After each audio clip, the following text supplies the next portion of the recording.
What is up, RotoGrinders? Happy Fridays. 2 hours of nonstop MLB DFS conversation. Lots of excitement. Big boy slates. No time to fall asleep with your eyes open. Myself, Bobby Gomes, joined by TJ. TJ's Warwick's, of course, one of the greatest DFS players in all of Saskatoon, Saskatchewan, Canada. Also has phenomenal internet. I've heard that. I learned that pre-show. TJ, welcome. Happy Friday.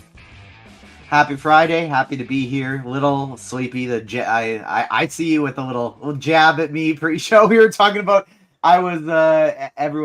Steve was asking if we were ready, and I was just like, what? But I'm awake. I am here. I got my 150 set of lineups already built. So I know exactly what I'm doing. Ready to dive into this. It's going to change. It's got to change. How do you build your teams prior to all the lineups being out? Most of the lineups are already out. That's kind of why. Like, I'll adjust things if there's some wackiness going on with the Dodgers or the Yankees, but we basically have everything other than Dodgers, Yankees, and Mariners. You don't want to play any Angels tonight? Oh, are we missing the Angels too? I'm not playing any Angels tonight, so no. Yeah, or Giants. I guess I should say Giants as well. I don't believe you. Not playing them either. Yeah, it's a 13-game slate. It's a big boy. It's a monstrosity. A lot going on. A lot to get into. And TJ, that was a playful little nod to just the four of us. You know, the three of us and producer Steve. The people didn't know what I was doing there. That's all right. I threw myself under the bus. That's fine. That wasn't on you, but that's all right. It was a good way to get us going. It's forgiving. I mean, like you still have your dad life going on. Is it like a month or so? Where are we at? Do we still, when people ask how old the child is, do you go by days? You go by weeks? You go by months? What do we count at this point? She's going by months now. She's just a little bit more than 2 months. So, yeah, whatever that is, like 11-ish weeks, 10-ish weeks, but just a little bit over 2 months. And then just been really, really, busy lately. Had a busy month of content. Already wrote a MLB Prize Picks article today. We had RotoGrinders this morning with Blender and our surprise guest Squirrel because he canceled his flight so he could join us. And then, really? That can't be true. Something had to happen. He did not cancel his flight so he could talk. He woke up not feeling very well, and so he just delayed it for a while so he could rest up, and then also wanted to join the show, so it was perfect. And then I also had some House of the Dragon interviews this morning. So busy time. New season starts, 2.5 weeks or so? Probably not June 16th. Not this weekend. Yeah. I'm looking forward to it. It should be good. I was late on Game of Thrones. I came in around season 4 or season 5 and caught up, via the apps and all that kind of stuff. But thought they did a good job. I'm looking forward to the new season. Anything else you want to say in regards to that? Oh, Bobby, what do you got? Oh, it's interesting. You managed to mush Game of Thrones. You came in for the fourth or fifth season right when the show was getting terrible, and you show up. Oh, you're one of those. Really, I mean, the show was pretty good throughout. It was really no, pretty it wasn't. Good. The last 3-4 seasons were, except the second to last season was okay. The rest were at the end. It was terrible. You've seen the GIF with the horse. It's like, oh, it's an elite horse, and then it's like a sketch. They're saying that was about Game of Thrones. Yeah, I think it was about Dexter, if anything. But that's fair. That's fair. I mean, I disagree. That you're entitled to your opinion. TJ, I think that Game of Thrones gets too much slack. For the end kind of, okay, sure. If you want to argue the last episode or two, sure. But it was still pretty strong, in my opinion. I don't know. I think it's universally considered one of the best TV shows of all time. The last season, not so much, didn't stick the landing, but all the way through the rest of it, I think, are kind of considered right up there. I'm actually not a House of the Dragon person yet myself. I just produced this interview, got it all set up, and then produced it for my podcast co-host and co-owner of Agents of Fandom, Adam, and he absolutely crushed the interview. So that'll be up on Agents of Fandom soon. Producer Steve is telling us, yes, new season of The Bear coming out, I believe, next month. June is nuts. June is the most nuts month of television you'll ever find. It's House of the Dragon, Rings of Power, The Bear, The Acolyte, which is the new Star Wars show, and more. That's just kind of the tip of the iceberg. It's kind of nuts. And more is always the thing. You can't think of anything else, but there's something there. And the boys. That was the other big one. There you go. I was I couldn't think of off the top of my head, but yeah, that was the boys. That's also June. That's a fun show as well on the Amazon. Bobby, you were saying something. I didn't hear you. I missed it. What's Rings of Power? Is that the Lord of the Rings from Amazon? Is that what we're thinking of? Okay. I can hear the enthusiasm in your voice, Bobby. You're really excited to catch up. It wasn't that. I didn't think it was great, personally, the first show. I had my qualms, Dean. Yeah, I was forced. I lost a bet and I had to watch the first Lord of the Rings. It was 3 of the more miserable hours of my life. I did not enjoy it, but I respect that people like it. That's great. Good for them. And I know there's a bunch of other. Each movie is like 3 hours long or so. But we have. Wait a minute. You didn't like the first Lord of the Rings? No, did not enjoy it. Did not like it. It's the best one. Well, I mean, that means you have the hottest takes. I did not enjoy it. I didn't like it. It was the best. No, I didn't mean you, Dean. I meant the first one is like universally considered the worst of the 3. I thought it was the best.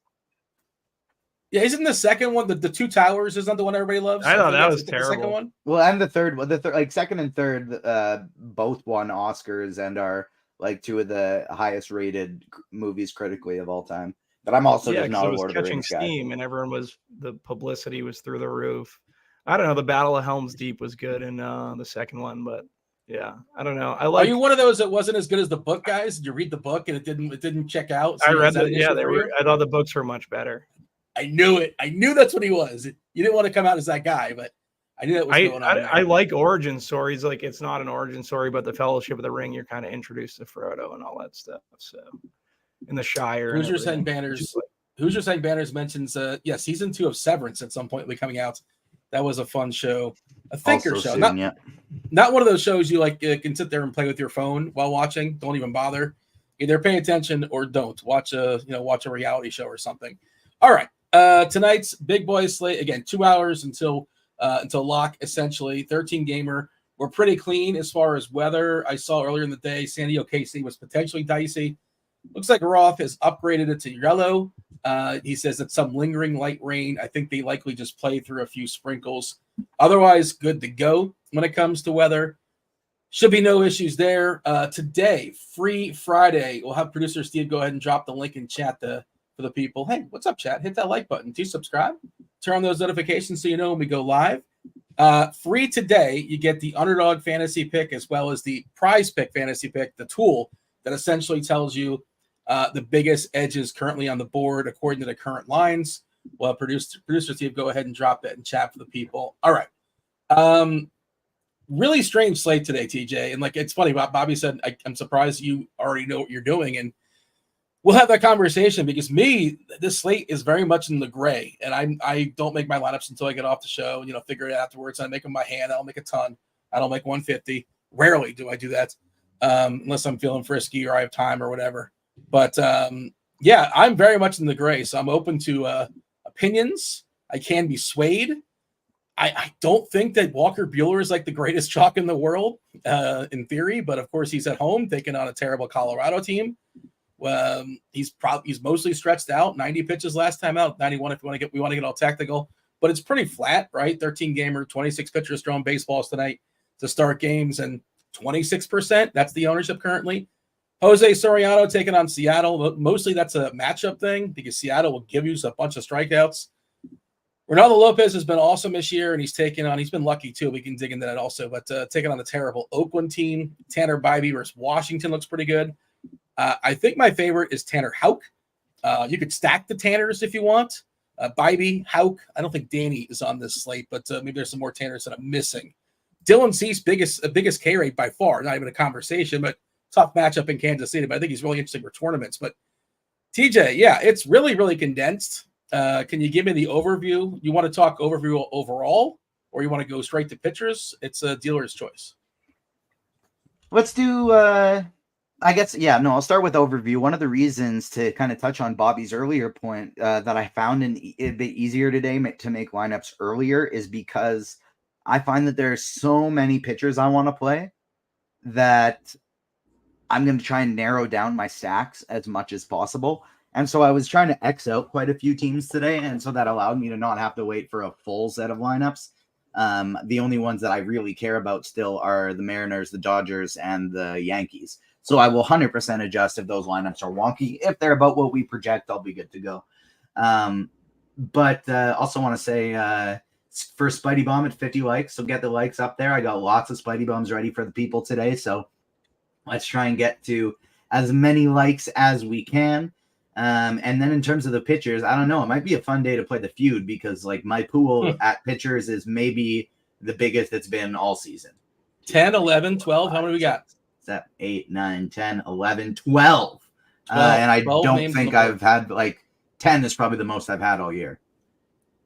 Bobby, you know how the feud works? You've seen the FanDuel feud, right? You know Steve Harvey? I know how the feud works. Yeah, I get to guess TJ's pitcher pool. Again, similar You sounded enthusiasm. so excited.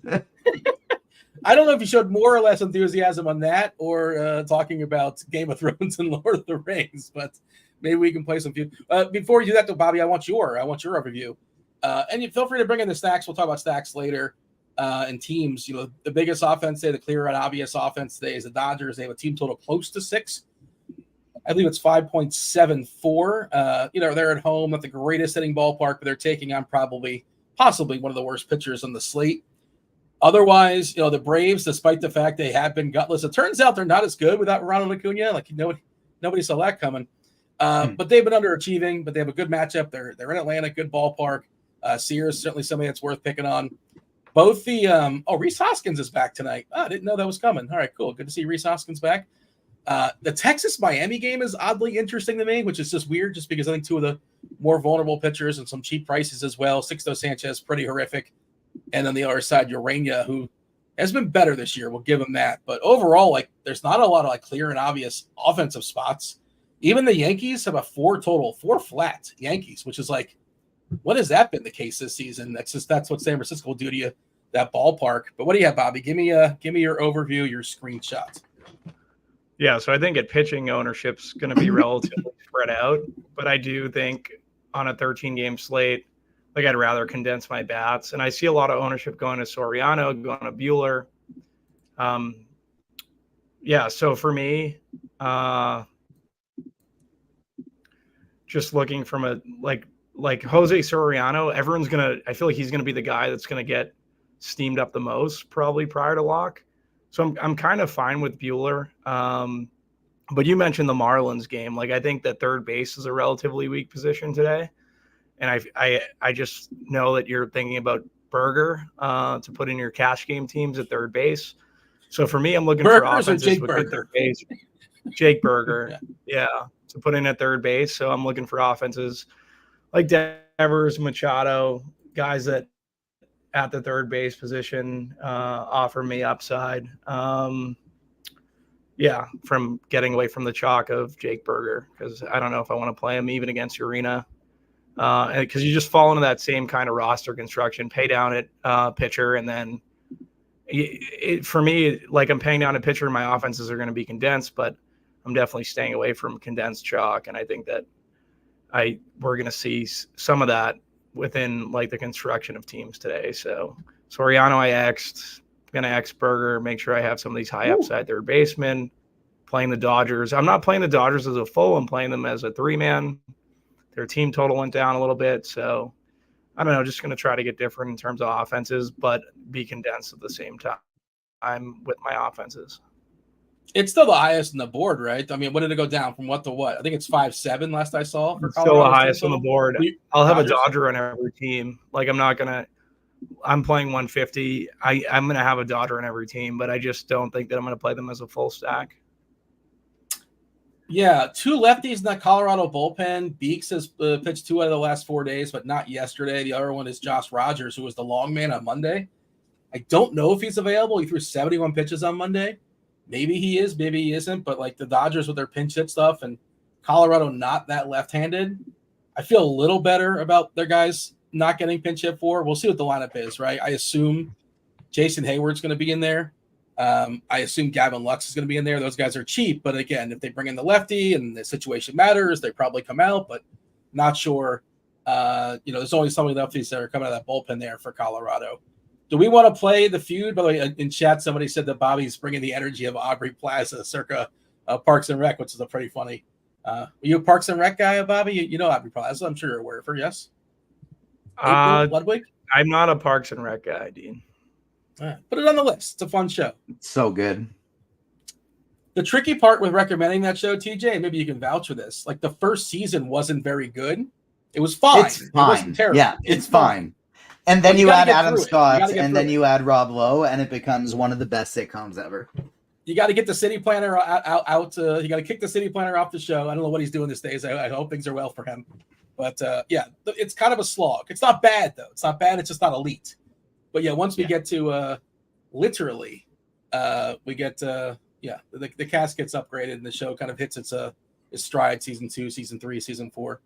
I think I just saw producer Steve or somebody wrote that The Office is better than Parks and Rec. I'm sorry, Parks and Rec better than The Office. Yeah. And I agree. I wouldn't go that far. But I'm not going to yell at you. I'm not going to yell at you if you disagree. But I would take The Office. Me and Steve are usually aligned with this stuff. All right. Is that good or bad? Is that somebody you want to be lined up with? Oh, absolutely. All right. Bobby, do you want to play anything other than sports betting? I will ride with Steve all the time. You're saying he's a bad sports. Well, if his Twitter means he has not won a bet since like 1972. He probably doesn't really report the wins as much. He likes to just sort of tilt the losses. I just won a bet like 2 minutes ago.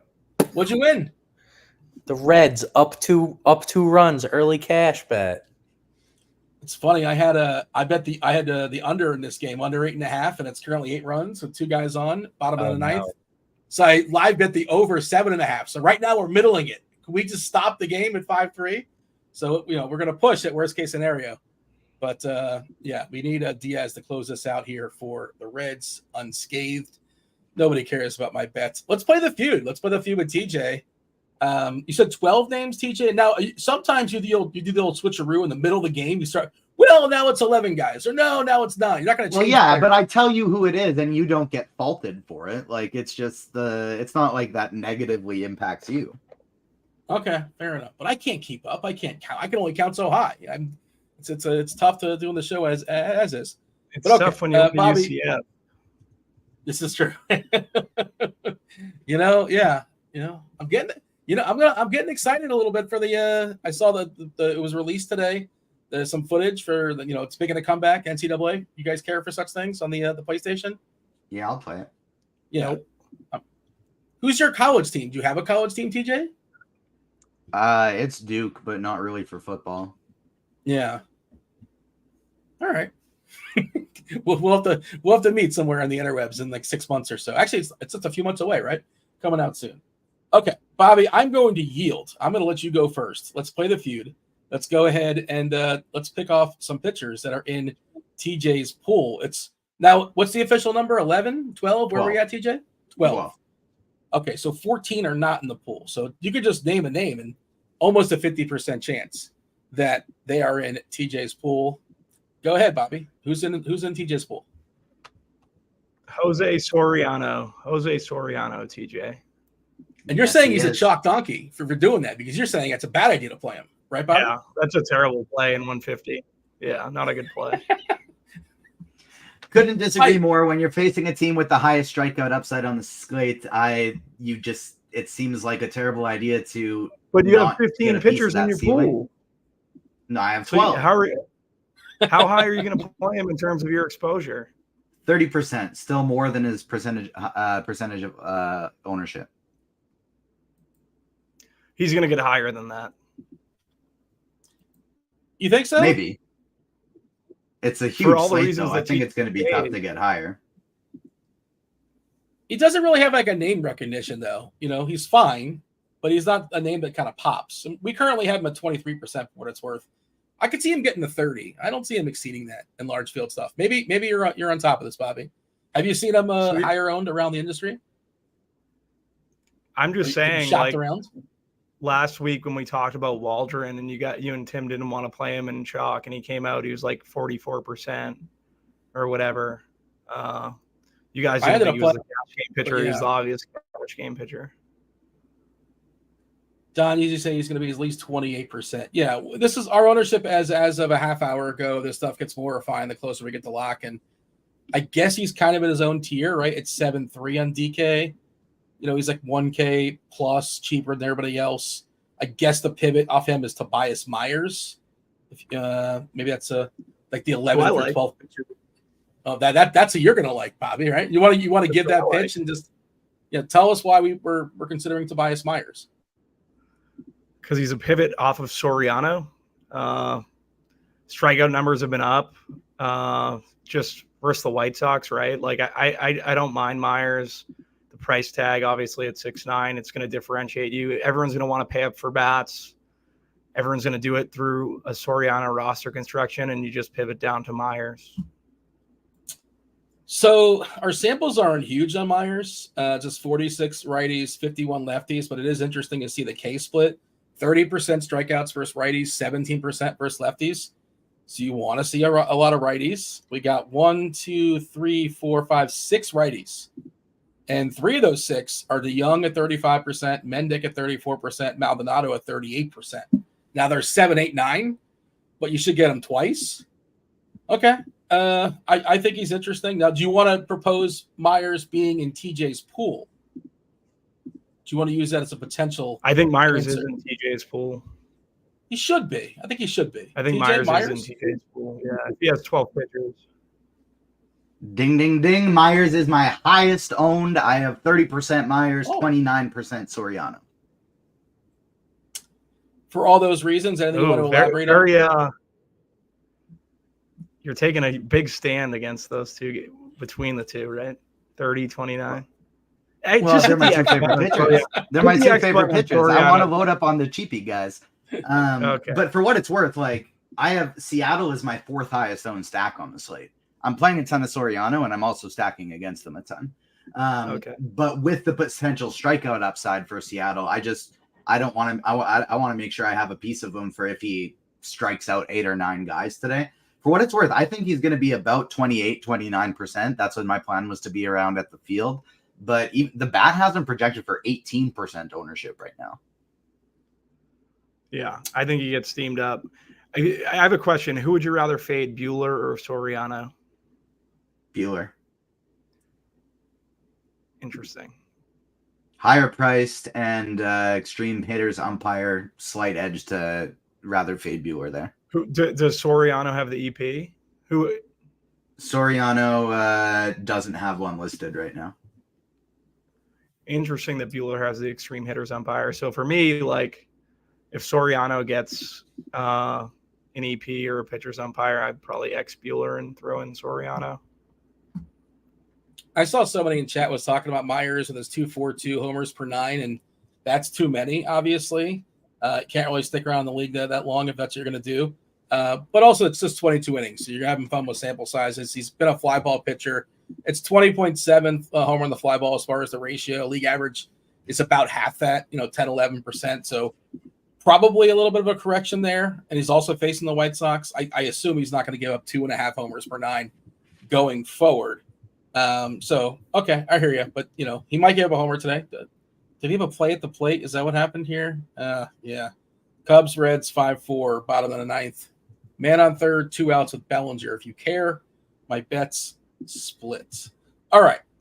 We got 2 down, 10 more to go. We should knock off some of the easier ones. I wonder if there's any like ambitious ones you just kind of crossed out. Let's see. Well, so I think you should absolutely 100% have Tanner Houck in your pool. So Tanner Houck's got to be in your pool.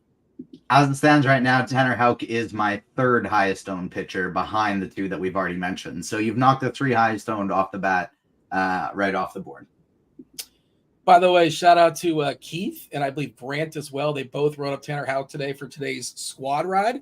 Squad ride over in the Discord channel, RotoGrinders.com/Discord, live stream chat channel. Let's hang out and ask questions. But if you want, one pick from the scores and odds content, today's would be Tanner Houck over 5.5 strikeouts. And I can only get him so much in the ladder here in Florida on the Hard Rock, but I got him at 7 as well. But and he also did an interesting dive as far as Houck when it comes to seeing a team a second time around.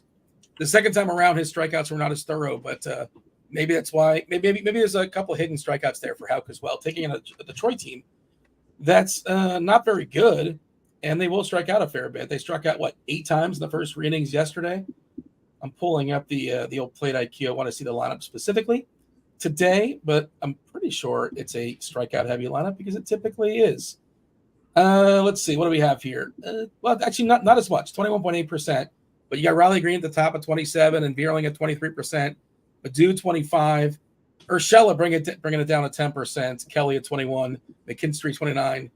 Plenty of Ks there. Houck is one of my favorite pitchers in the slate. Probably going to be my pitcher in my single entry contest. I'm probably leading with him. We'll see. And he's not going to be heavily owned either, I don't believe. Although you guys keep disagreeing with the ownership stuff. I think he's around 10 or 15%. 17%. Is that about right for you, Bobby, for Houck?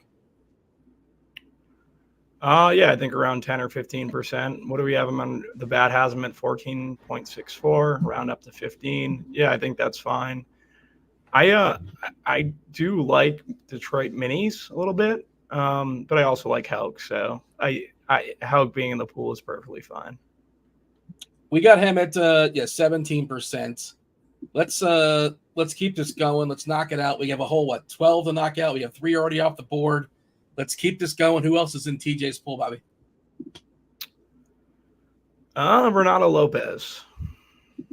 Yes, he is. That is my SP5 on the slate, Reynaldo Lopez. So far we're at 1, 2, 3, and 5. Lopez taking on an Oakland team that's obviously not very good. On the season, I think Lopez is like a really goofy ERA, does he not? I'll get off the Lopez train after this game. It's just against Oakland in Oakland. Probably, I mean, maybe, but probably not the game the regression monster is going to be coming for him. And so I'll hop off the Lopez train after this one. Yeah, it's in Atlanta, but I understand you're making the same point. Oh, yes. Rooker, a lot of Ks. Brown, 31%. You got Geloff in there, 34%. Soderstrom in a small sample, 43%. 24% collectively as far as the strikeouts. Lopez, yes, he's been lucky this year, right? He's got a 1.75 ERA, but his SIERA is almost at 4. The BABIP's low. The left on base is high. The homer on the fly ball stuff is 3.6%. That's going to go the other way at some point, especially when it starts heating it up. But I sort of agree with you. I think he can get away with it one more time, and then maybe it starts sneaking up on him next opponent. But all right, we got to keep this train moving. Chat, give us the names that we should be throwing at TJ. By the way, feel free to play along at home. So I think Walker Buehler is a potential flat full out fade because you're suggesting. You said there's somebody there's like a quote unquote obvious guy you're not going to have, and I think it's Buehler. It could also be Cease, but I think you're supposed to place him Cease with a potential upside because he's got the highest K rate on the slate. So I think you're supposed to have Cease in your pool if you have a certain amount of lineups. I'm going to say Walker. Well, I guess I'm not playing the game. I'm just not going to say Walker Buehler because I feel like he's not going to be in your lineup. I want to elaborate on that because that was absolutely the discussion. And earlier in the day, and by earlier in the day, I mean until literally right now, as I'm looking at ownership updating and things like that. I had Cease faded until we started the game. Yeah, I had Buehler in the pool until we started the game. But Bobby kind of had me thinking a little bit, and I don't want to do this with Soriano, but with Buehler, with one, there's the extreme hitters umpire, but 2, which isn't usually a huge factor for me, but it does play into it. But 2, he's got now high almost 10% higher projected ownership than Cease does, which it was a much narrower gap earlier in the day. And so before I was looking at it as a price thing and thinking, well, Cease is the most expensive. I'm just going to get rid of him so I can spend up on as many bats as possible. But now that he's actually coming in lower owned while the weather there is looking a little bit better, I think I want to swap it and go X out on Buehler and keep Cease in there. What's your take with that, Bobby? What are you doing with Cease and Buehler?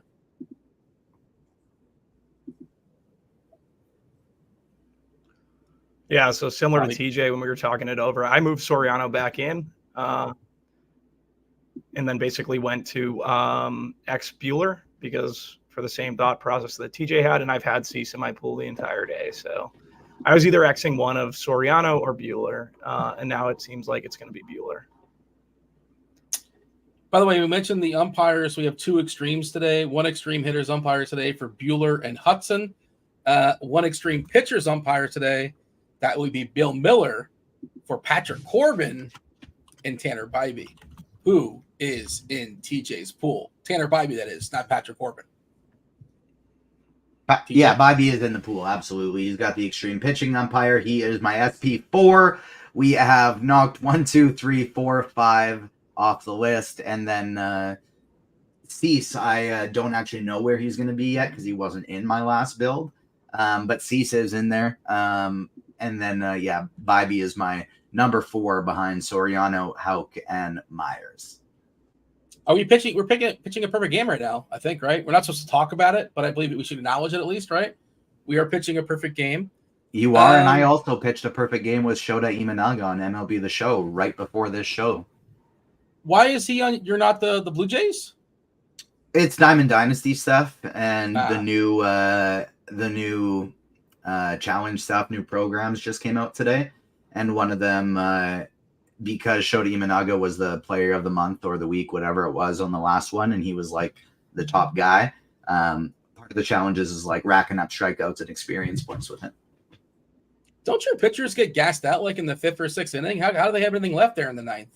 Whatever. I got through it with 99 pitches. Because TJ is better than you at the game. Yes. Well, let's see what happens when Duke takes on UCF in a couple months. We'll see how that goes down. All right. Let's see. Who is left? Who have we not talked about? Let's see. Barrios versus Pittsburgh. Wu, who's been good so far, versus the Angels. Pablo Lopez is one of the best skilled pitchers. That's not going to be very popular because he's taken on Houston. He's also been really unlucky this year. The ERA this season for Lopez is 5.25. The Sierra is over 2 runs lower at 2.95. The xFIP 303.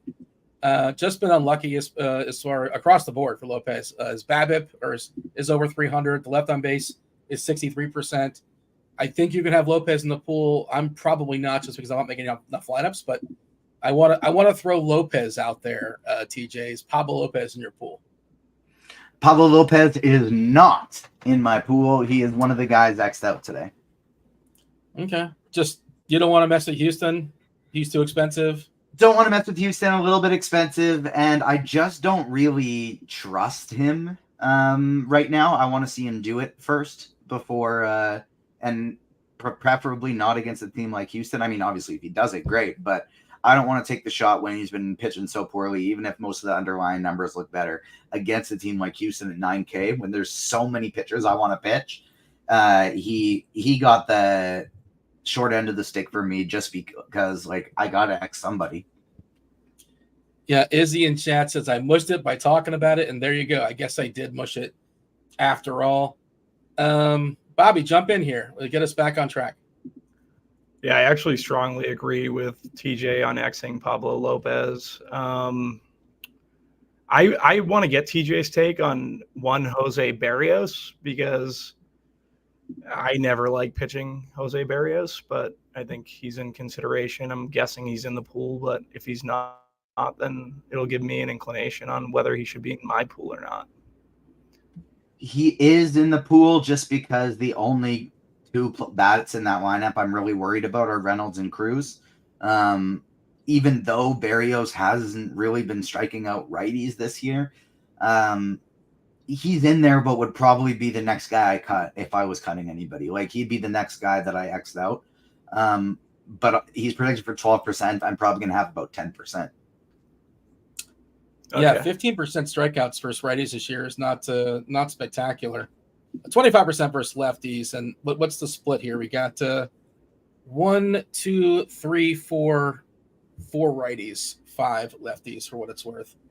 All right, you want to keep playing? The board is yours, Bobby. We got to knock out this board. Who else do we have that is in TJ's pool? I'm gonna guess Waka? JP Sears. JP Sears. JP Sears is in the pool, projected for 0.47% ownership right now, going against an Atlanta team that I admittedly haven't checked the numbers, but over the since they lost Acuna, this lineup has to have the highest strikeout rate in the league. It's obscene.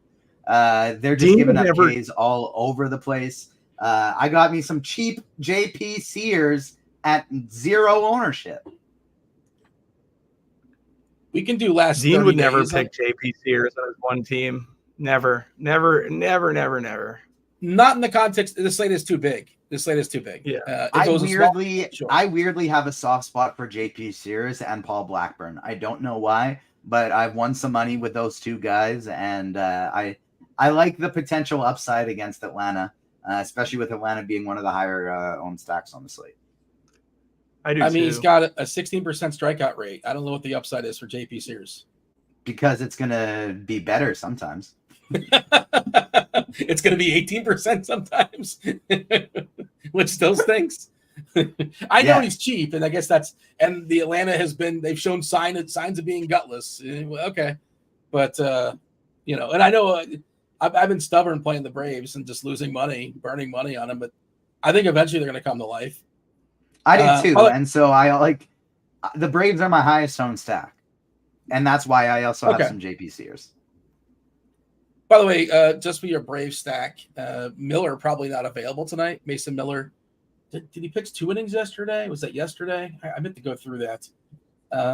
He gave up a homer, which you never see against the Siri, but I think he pitched too much where he's not available today, most likely. Okay. And what percent did you say you had, Sears? I mean, it's not hard to get over the field. Just a couple shares and you're over the field. 10%. Okay. So you're playing at both sides. You're hoping for extremes. Either Sears does great or Atlanta wallops them and you're covered both ways, basically. Yeah, exactly. But so my highest owned pitcher, and now it's a tie between Soriano and Myers, both at 30%, is 30, and my lowest is 7. So I'm not going super high or super low on anyone. Who's left that we've not talked about? There are 1, 2, 3, 4 pitchers left in the pool. Is Wu somebody we haven't talked about him? He's been good so far. I think he's mostly stretched out at this point. An Angels team we're not necessarily afraid of. I think Wu might be the guy that we're thinking about. I don't know. Am I stealing your pick here, Bobby? I'm just throwing him. I'm nominating him on behalf of the chat. Several people in the chat are talking about Wu. Severino also getting some chatter. Soriano Wu is in fact in the pool. I'm really only worried about Wu against a team that has good lefties, and this team is far better against left-handed pitching because their righties are their strength, and even their lefties, a lot of them are better against left-handed pitching than right-handed pitching. And so I do have me some Brian Wu. He doesn't walk anybody. He strikes out a ton of right-handed bats, and he's going to be facing 4 of them. And so I think if he can just get through the lefties, strike out all of his righties, he's going to be setting up pretty good. The reason I have him in there is ceiling. We know this guy could strike out 8 or 9, and if he does, I want to make sure I have him. No official lineup for the Angels for what it's worth, but projected lineup has 5 lefties currently. Chanel, the switch hitter, Rengifo, Calhoun, Moniak, and Guillerme. All right. They're suggesting you might have some Jose Urena. Urena's been okay this year, and the ballpark probably it could save him from his home run woes that he's had historically. It's a revenge game too for Jose Urena. I don't think it's completely bonkers to play him against the Marlins, who are probably going to grab some ownership because they're pretty cheap. Let's see. Maybe Waka against the Padres. I'm just trying to think of pitchers that you might. Who are we missing here? Stroman should be fine, but is Marcus Stroman going to be the guy that you need to win the slate tonight? Almost definitely not. He's also probably not the guy that. Yeah. At this point, I would say look at the guys who are really low owned. Okay. I'm not playing anybody that's not just a complete shot at this point. Jordan Montgomery. He is not. It's just I think he probably has a good chance to put up 15, 14 today. I just don't really think he's got a ceiling, and so I took Montgomery out of there. Michael Wacha. It's Michael Wacha. No Michael Wacha. He's 1% owned currently, and fair, but I don't have any of them. Eric Fetty. I got me some Fetty. He's a guy that since coming back from the KBO, while he's had some down games, he's had some really, really strong games as well. A 9K outing, an 11K outing, and they'll let him go deep into the game. And so I got me some Eric Fetty. It's interesting. I was reading SC Alt's Cards, his article today covering the bases. He was talking about how like, look, he would love to give you some hard stands. This is how I feel definitively. He'll be on later on with Carty and Roth in about a half hour or so. And I felt the same way. Like, I don't really have any strong stances. I think there's a lot of sort of gray stuff. And you could talk me into 15 pitchers, at least 10 pitchers in this slate. And like I still don't feel a lot of clarity on it, but I also don't want to be like, these are the best plays, because it's like all one big glob, basically, as far as, is that how you feel, TJ? I guess that's how you feel because you have 12 pitchers. So you're not taking these dramatic stands because it could be a number of guys. Yeah, absolutely. That's 100% how I feel. Did we miss anybody who is left? The weird thing is like I have 12 teams used in 5 hitter stacks, and I have 12 pitchers used. So I usually I would have double the stacks in my pool as the pitchers, but I have the same amount of stacks in my pool as pitchers. Bobby, you got anybody else on your list? Anybody you want to focus on? You want to mention? You want to stress? Do you have a take where like this is going to be my pitcher 3x the field that we're missing? I think it's more like on a slate like this where you want to like make pretty strong stands within the guys that you fade. And so for me, after the conversation that we've had, it's going to be Walker Buehler that I'm not going to be playing tonight. That's pretty much my strongest stand. Everywhere else, I'm going to be spread out. I haven't run all my team, so I couldn't tell you my exposure. I was wondering, is Luis Severino in your pool? Just wondering if that was maybe the final one. Or he got the cut. Severino is not in there. Okay. How many lefties is the question for Severino? He's only facing, I guess, 4. Carroll, Marte, Peterson, and McCarthy, mostly at the top. Good ballpark. Yeah. I mean, Severino's probably not going to be bad. I view him similarly to Montgomery. He's probably going to get you 15. And to be honest, I view Berrios that way too. He'll probably get you 15, which makes me think, do I just get rid of him also? Because like I don't really know if the ceiling is there for him. He'll probably get me 14 to 16. Is that worth it though? Berrios is a guy I'm considering getting rid of because I kind of view him the exact same as Severino and as Montgomery, but I got rid of those other two. Is there anything keeping Berrios in the pool for me aside from the fact that he is a Toronto Blue Jay? I don't think so. And so I'm Xing out Jose Berrios right now. And I think maybe I will. Should I try subbing him in for Michael Wacha? I think I will. I think I'm going to put Wacha in there, making your guess correct, Dean. And retroactively, we're still alive. Just because he's 1%. It's like you said, he's 1%. Why would I take a shot on Berrios at 12% when I can play Wacha for $1,000 cheaper at 1%? They're basically the same play. Exactly. And so I'm taking Berrios out and I'm putting Wacha in. Although the Padres don't strike out a lot, if you want to make that, I guess that's the counter argument, I suppose, which is a reasonable argument to make. Do you want Arise, right? Don't look, TJ. Arise, what is his K rate this season versus righties? 7.1. No, that's probably too high. 69 at bats. 2.3. He struck out one time, 1.4%. Jeez.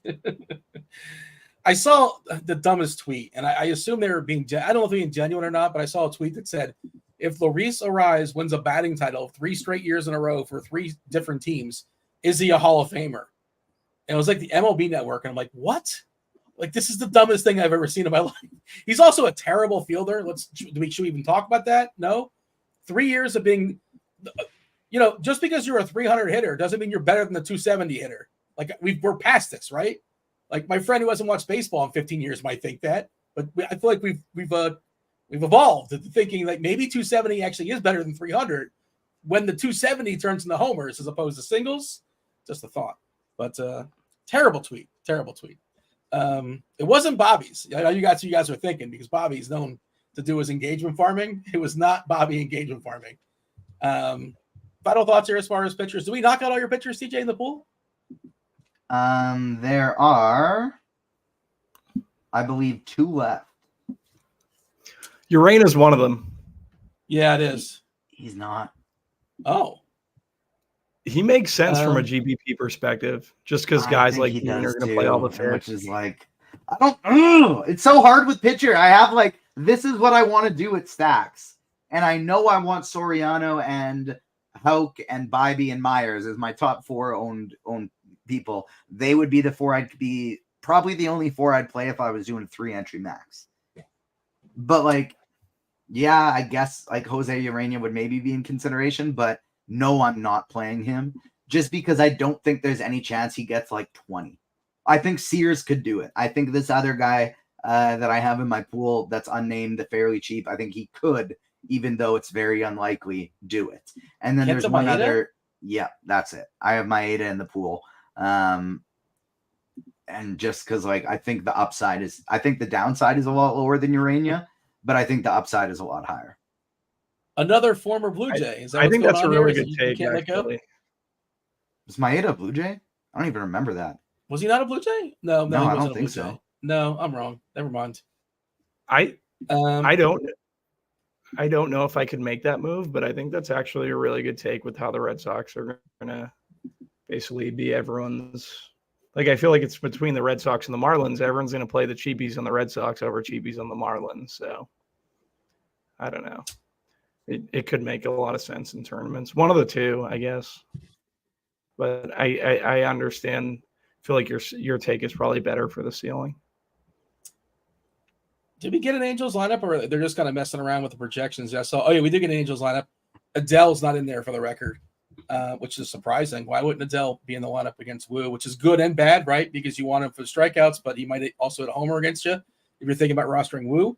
It's Chanel, Rengifo, Ward, Calhoun, Pilar, Ohapi, Neto, Moniak, and Guillerme. Okay, we got to talk about stacks. Before we do that, chat, let us know. Bobby made this list, by the way, at least the first 3. I finished it off. Bobby couldn't. He was too busy to do 4 and 5, dude. I guess. I don't know what happened. Oh, no. I don't know what happened. You got too busy. Like, I can't finish. Dean, you finish it. But you just want to get your take out there, and we'll talk about it in a second. Tell us all-time great Boston Celtics. And the worst Boston Celtic also. Give us both. All-time great Boston Celtic, the worst Boston Bobby Celtic. do a TJ list or a real tier list? He said, here's the first 3. Dean, you finish the rest. Like I think he didn't want to like call any Celtics being bad because once upon a time he was a Boston fan. So I don't think that's what he did. But I finished it my style with like players that weren't good for Boston, for the record. Or kind of funny, I guess. It's another way of putting it. We'll see. I don't think they actually saw the completed list. But you saw it, Steve, obviously. And Hoosiers hang banners is correct. Bobby just wants to get his Paul Pierce love out there. We'll talk about it in a second. Actually, you know what? Let's just go ahead and bring the board up, right? Let's, Bobby, defend the board. Tell the people how you came up with your all-time favorite Boston. Not your, I guess, the best, right? The best. Is this your favorite, or are we being objective here? Best Celtics all time? What's the official list here? I didn't even know Stephon Marbury played for the Celtics. He was terrible for the Celtics. He was there for a year and was an absolute disaster, like in 2009 or so. Just a mess. That's why, it wasn't good. So I did not do a TJ style. It was not like, hey, he was great for Boston. So I put him in the 4th tier. This is your first time seeing it. Yeah. You remember Brian Scalabrine, though, right? One of the best, towel waivers in the business. I did. Scalabrine is good player. I think he's the color analyst now for Boston, if I'm not mistaken. I'm pretty sure he's on the mic. Bobby, you have Larry Bird number 1, Paul Pierce number 2, and Bill Russell, who has like 19 championships all time, number 3. It's 8 teams. They played 8 teams. And there were plumbers and carpenters in the offseason. And they were plumbers. They're like 6 feet tall. Yeah. So, is there anything else you want to say? Yeah, where's Bill Walton? I was outraged at that too. He was a kind of a role player with Boston because he was just broken down. But yeah, we did the Waltons the other day. Bill was spectacular. Missing him already. You want to defend this? Do you want to tell the people that Paul Pierce is the greatest player of all time? I didn't make the last 2. He's the most underrated player of all time. Yep. Every other week on the show, I'll say it. Yeah, most underrated player of all time. I'll say I don't really agree with the list, but all I will contribute to this is that Dean dropped in a chat this morning, "Hey, what should we do for tiers today?" And then Bobby's responses were just like, too many people forget that in 2004 against Kobe Bryant, Paul Pierce had 37 points in only 33 minutes on 64% shooting. And actually what do you mean? I got to admit, TJ, I forgot that. He was making a good point. I did forget that. You probably didn't even know that. That's an agreed. That is not what I said. I said he won Finals MVP versus paraphrasing Kobe, and I exaggerated. I did exaggerate. Was the best player in that series. Yeah. He just wanted to argue about Paul Pierce. Like, okay, 50, send him to Miami. Yeah, I know. And then like Dwayne Wade somewham's not as good as Paul Pierce is like a terrible take. He's not. He's not. Oh, that's such a bad take. The poll question. The people will tell his you. Own teammate from his hometown, Antoine Walker, said that Pierce is the better player. He was Wade's teammate. Antoine Walker played for both teams. He was Antoine Walker played for both teams. Yeah, and he said he'd pick Pierce over Wade. He's from Chicago. Going to a Chicago. Paul Pierce just gave him a loan. Wade, he had to say that, and he said it outright. He was millions of dollars in debt, and Paul Pierce paid it. I will tell you this. That's a joke. I have no idea if that's true. If the Celtics had Pierce over Tatum, they would win this series outright versus the Mavs. What? Like they still might, and like they need a healthy Porzingis though. I think healthy Porzingis kind of matters. I think the Mavs are going to win this series. Yeah, but that's not because of like Paul Pierce or Tatum. That's because Luka's really, really good and Kyrie's pretty good. I'm just saying their best player currently. Everyone would say Tatum's better than Pierce. I think Pierce is better than Tatum.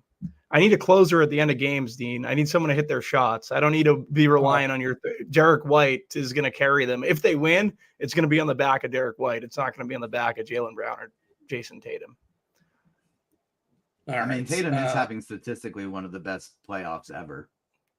And what does he do in the what does he do in the fourth quarter? They're playing nobody. He rests. They're up by 20 most of the time. I mean, he was still lighting it up against the Cavs in the fourth quarters.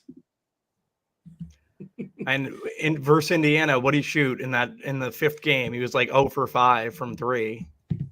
Or the first game, I would say. Well, that's a big enough sample. He stinks. They could have been they could have been down in that series 3-0. Like I don't know. They've had the easiest walk to the finals I've ever seen. Well, that's not their fault. You can't blame them for that. No, it's not their fault. I just love this taking. But it's just I just don't think that they can.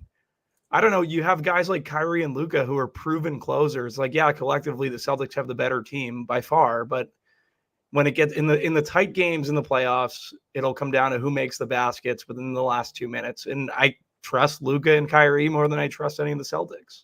All right, we shall see. I just love this comment in chat from Arch. Kyrie and Luka are dogs. Bostonians are too passive. I love that sort of analysis. It's like a first take kind of take. I love it. Okay, let's dive in. We have a bunch of teams. We got to be succinct here because we can only spend so much time as far as unless we feel it's worth stressing on. First game is Baltimore. Baltimore at home versus Tampa. 8 total. Savali versus Suarez. Baltimore is a nice favorite here, -142 versus the Rays. TJ, it is your board. Where are we putting the Orioles and the Rays? Rays, I would put in White Mamba. I'm not getting to any Tampa Bay Rays today. I very rarely stack them fully. Sometimes I mini stack. I do have Brandon Lau in my pool. And then I would keep Baltimore probably in the Paul Pierce. I do really like them, but having said that, I would probably drop them to Bill Russell because they're so expensive that they are really hard to full stack. I do think that Lau is a pretty good play for cash games. You're playing cash games tonight, 3.2K on DK batting second. Better in that ballpark for lefties than righties, platoon advantage as well. But don't worry, I love the Tampa Bay stack. Jump in here, Bobby. You feel does that work for you? Baltimore and Russell, Tampa and Scalabrini? Orioles, I would put in Paul Pierce. I like the Orioles tonight. I'm playing enough cheap pitchers to where I can get to them. I know they are expensive, but I would put them in Paul Pierce, especially the back end of the order. Really like the Orioles. People don't want to attack Savali. I don't mind attacking Savali. And then for the Rays, like it's a good situation relative to weather edge. So I would throw Tampa Bay and Bill Russell, and I'd use them as a mini, if anything. So my only issue with weather edge in Baltimore is that some of these games, a chunk of these games, were when the left field was actually a normal baseball size left field, and now it's not. So I don't know how to quantify that. I thought the same thing, but then I started thinking about that. I'm like, well, homers have to be down in Baltimore. I haven't checked the stats, but I'm sure they are, especially for righties. Again, don't know how to quantify it, but I will agree with you. Let's bump Russell up to Pierce, though. Russell. Let's bump Baltimore up to Pierce. And you got Tampa. You wanted Tampa and Marbury, Bobby? I would put Tampa and Russell, but I get if you wanted to put him in Marbury because kind of split the difference between me and TJ, I think that's fine. We'll split the difference. Pittsburgh, Toronto. This is you, Bobby. Barrios versus Falter. 8.5 is the total. Toronto, one of the better teams this slate when it comes to team total, close to 5 against Bailey Falter. Pretty good hitting environment as well. They are home, which is a little bit unfortunate. You lose that 9th inning if you needed it. But, Bobby, where are you putting the Pirates and the Jays? Yeah, so the Toronto I would put in Paul Pierce, but I just worry because they've been so bad versus the handedness of this pitcher. And I would put them currently in Bill Russell. And then for Pittsburgh, I kind of like Barrios today. I hate to say that. I think Marbury is fine though, where Steve has them. TJ, any issues? Yeah, I'd maybe put them down to Brian Scalabrine, but I have no issue with them in Marbury. And then I would agree with Bill Russell for the Blue Jays, but maybe even Paul Pierce, just because they're pretty cheap. Okay, I was going to say Toronto, Paul Pierce, but if you guys both have him and Russell, my voice doesn't matter. So no, I'm good with that. If you're thinking the same, I'm good with that because I have more Toronto than Baltimore just because of their prices. Maeda versus Houck. TJ, Houck pretty big favorite here, minus 166. Boston, almost a 5 total, 4.75 against Kenta Maeda. TJ, where are we putting Boston and the Tigers? On a Boston board, you almost have to put them at the top tier, don't you?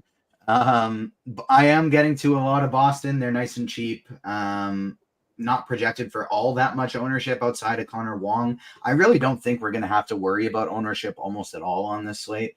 Really. Just because it's 14 games. And so, yeah, I'm okay with them and Larry Bird. I'd also be okay with them and Paul Pierce.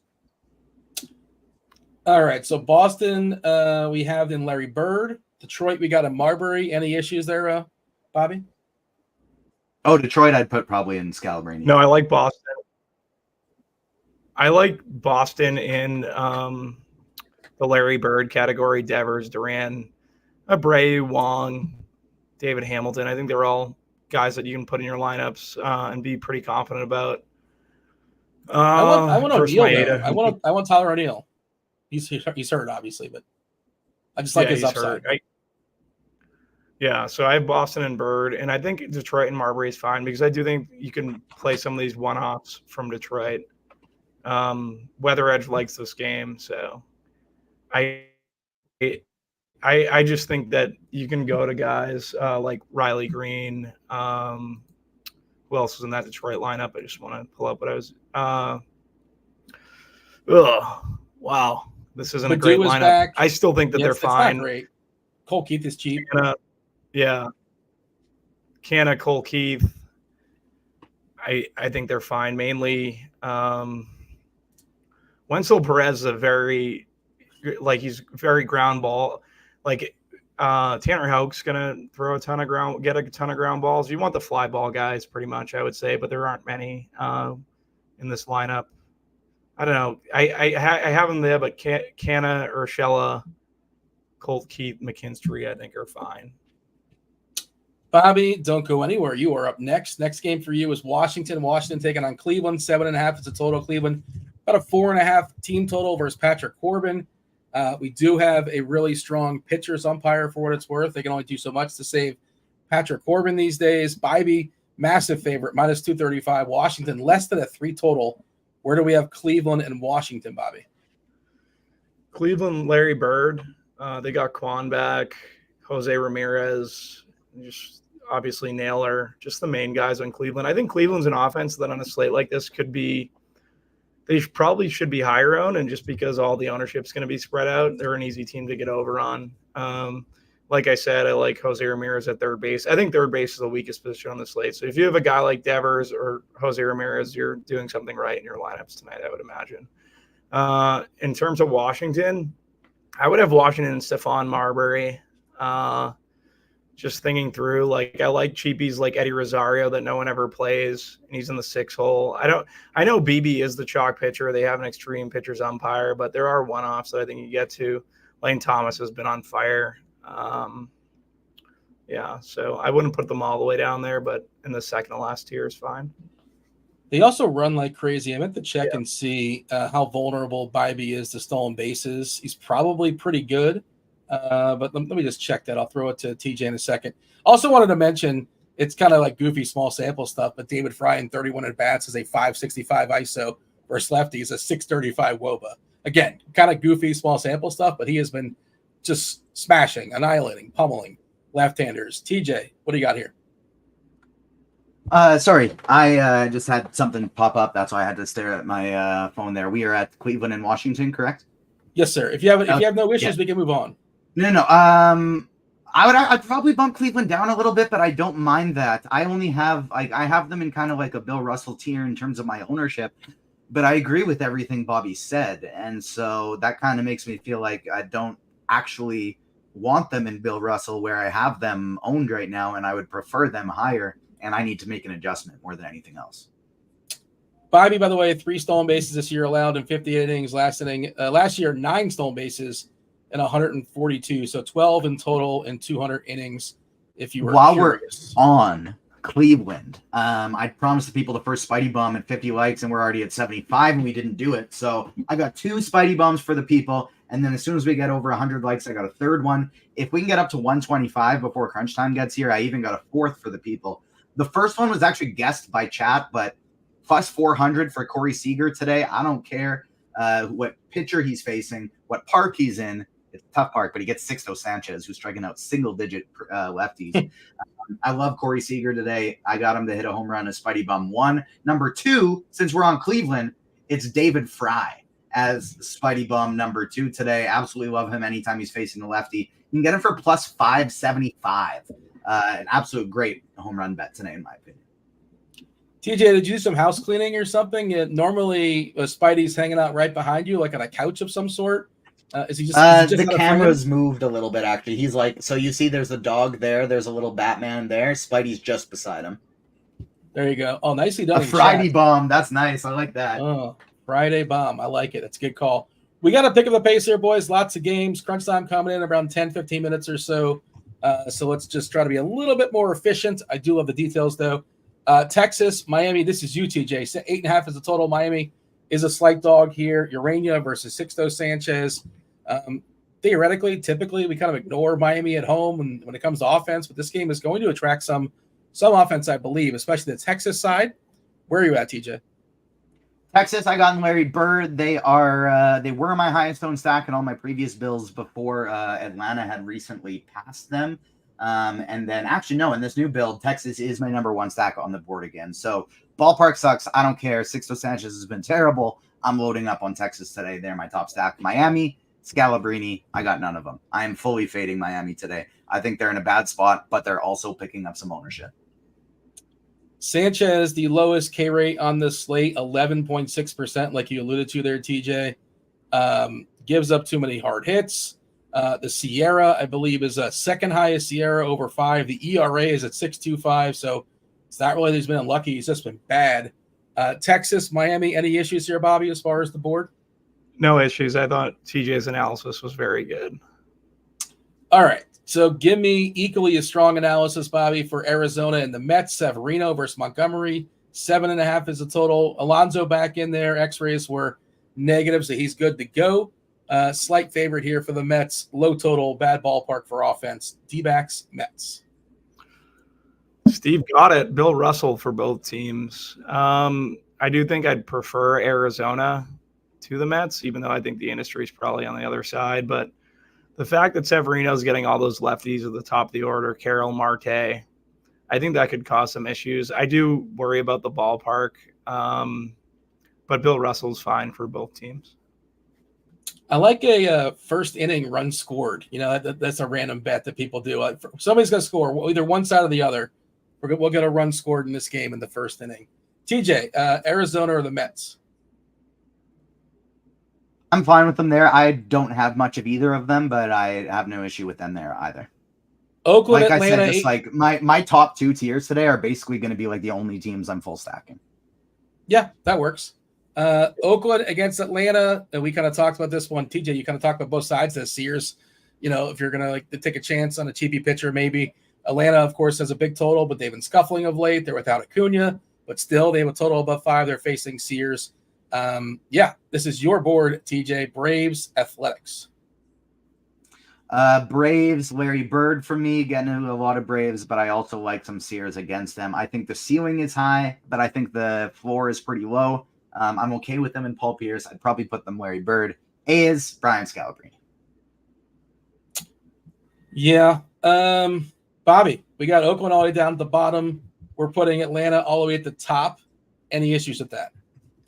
No, perfectly fine with that. Pablo Lopez versus Blanco. Blanco, the most expensive pitcher in the slate. If you're wondering why did we mention him, it just doesn't seem justified. I guess he's fine. Like, he's a decent pitcher, but he shouldn't be as expensive as the asking price. Got a hurricane little price gouging price on Blanco. Taking on the Twins, a true coin toss, 8 total. Pablo Lopez, good skill pitcher, just been unlucky this year. Bobby, give me the Twins and the Astros. Where are we placing these teams? Twins and the Astros, probably both Bill Russell for me. Obviously Yordan, Kyle Tucker always in play.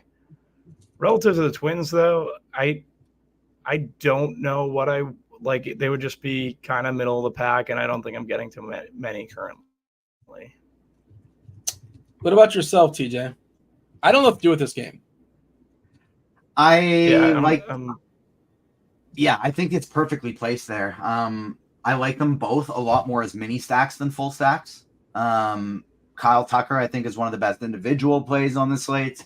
And I like some Twins as even close to a full stack. So I think Bill Russell's a good spot. I'd maybe bump the Twins up to Paul Pierce, but I don't like them as much as the Orioles or Blue Jays. So I'm fine with them there. By the way, just got a weather update. A little bit dicier in Kansas City. Roth will come on in a few minutes and put words to this. But yellow-orange currently in Kansas City. San Diego, Kansas City, 8 total. Cease versus Waka. San Diego, minus 142 favorites. TJ, I believe this is you. Padres, Royals.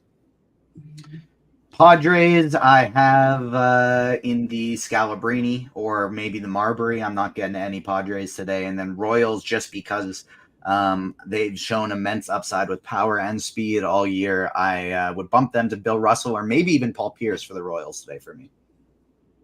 What do you got, Bobby? I'm fine with the Royals and Bill Russell. I would bump the Padres also to Bill Russell. Like I said, I like Machado, like Cronenworth, like Tatis. They're a stack that no one's going to play, and I think you can play them as a mini. White Sox, Brewers, 8 total. Brewers, big favorite, minus 180. Tobias Myers, they minus 180 favorite. Well, that's because he's facing the White Sox. Eric Fetty, this is your board, Bobby. Where are we putting the White Sox and the Brewers? White Sox, I'd put it in Scalabrini. For the Brewers, I think you can go to Stephon Marbury. I don't love the Brewers too much. They haven't been hitting, and outside of the one game like 2 nights ago where they crushed Shota, but yeah. The regressor monster, we knew that was coming for Imanaga, but it came in all in one game. It happened all at once. Gave 3 or 4 homers, something like that. Any issues here, TJ, as far as Chicago, Milwaukee? We got Milwaukee and Stephon Marbury, and the White Sox all the way in the bottom with Brian Scalabrine. I think Milwaukee should be bumped up to Bill Russell, especially now Hoskins is back. They got a little extra pop there. There's a ton of speed in that lineup, and then I agree 100% White Sox and Scalabrine. I'll agree with you. Let's move Milwaukee to the middle. A lot of stuff in the middle today because, again, it's a lot of gray for me, if I didn't make that clear. We did get a Dodgers lineup. We're going to talk about the Dodgers in a second. Dodgers and Rockies, 8.5 is a total. Dodgers have a team total close to 6. Betts, Ohtani, Freeman, Smith, Teoscar, Hayward, Lux, Rojas, Pajes. Pajes batting 9th. TJ, your board. I agree. LA Dodgers in the top tier. And so for what it's worth, like right now, in terms of my full stacks today, it's the top tier, it's the second tier. Throw in the Twins, the Astros, the Royals, and the Brewers, and those are the only teams I'm full stacking on the slate of the ones we've hit so far.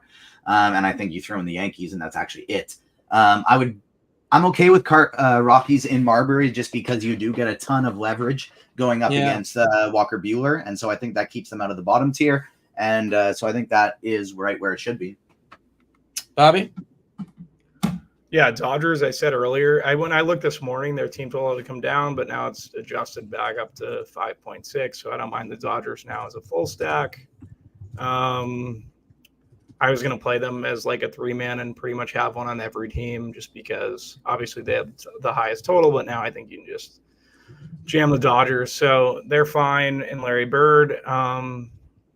Yeah. And who was the other one? Rockies. We got Rockies and Marbury. I put the Rockies. The best argument for Rockies is just people are going to roster Buehler and quote-unquote leverage.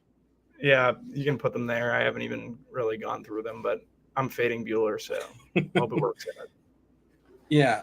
But, so you're playing the Rockies just by fading Buehler, but you're not playing the Rockies.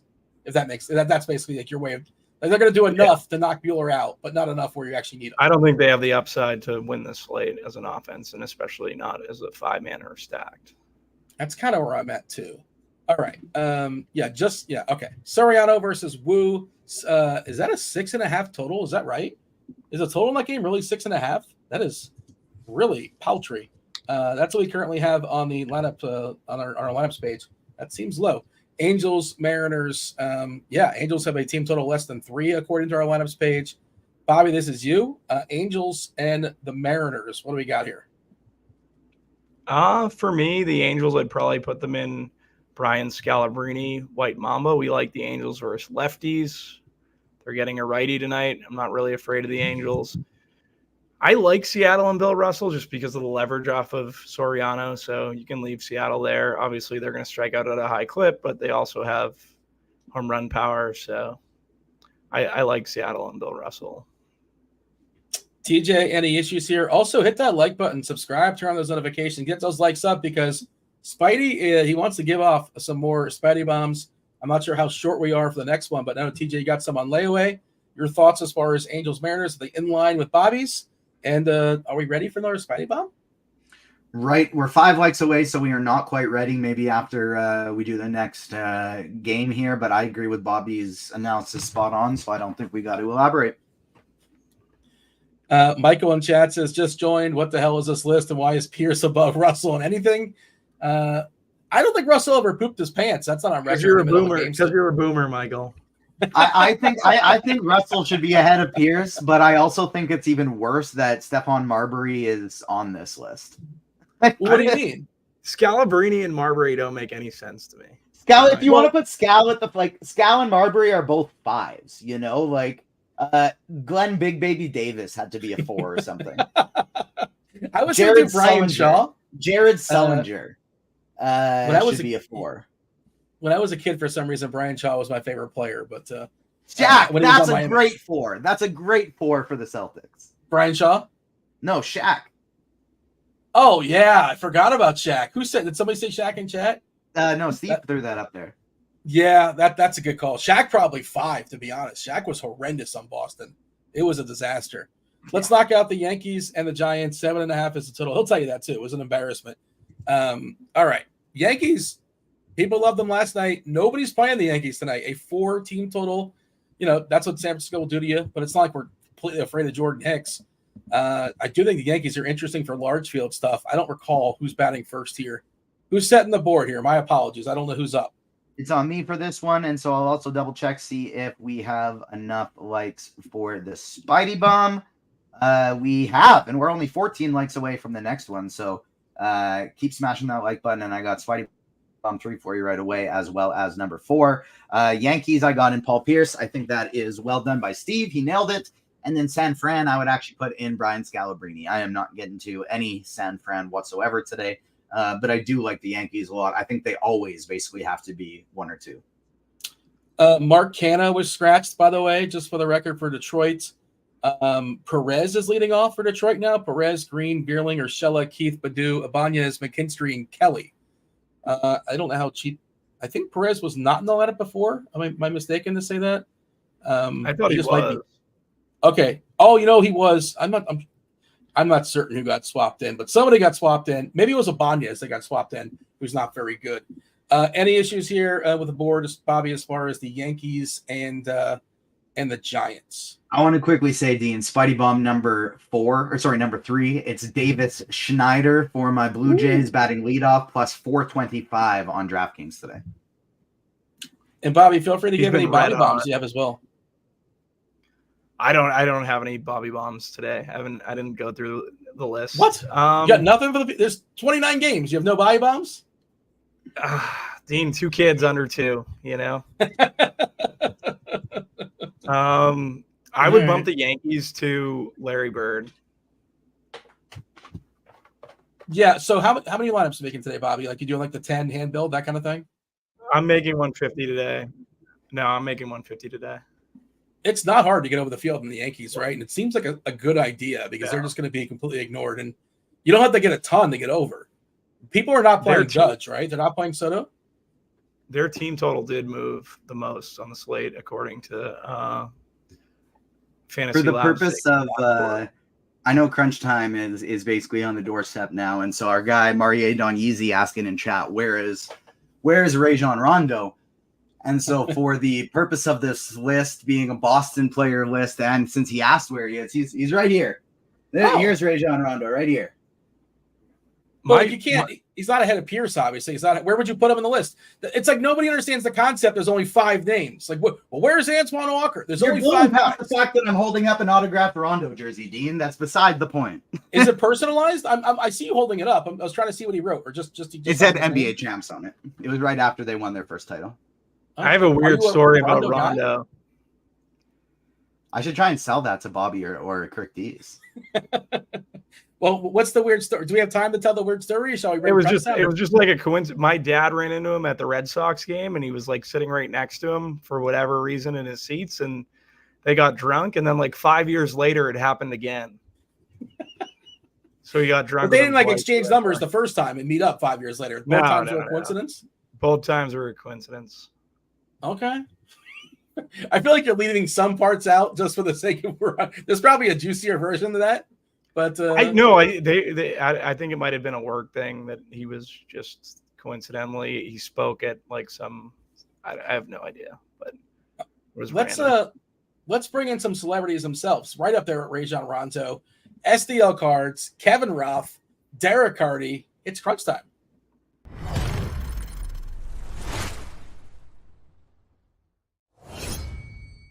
Rondo at 4. Rondo is a perfect. He's perfect.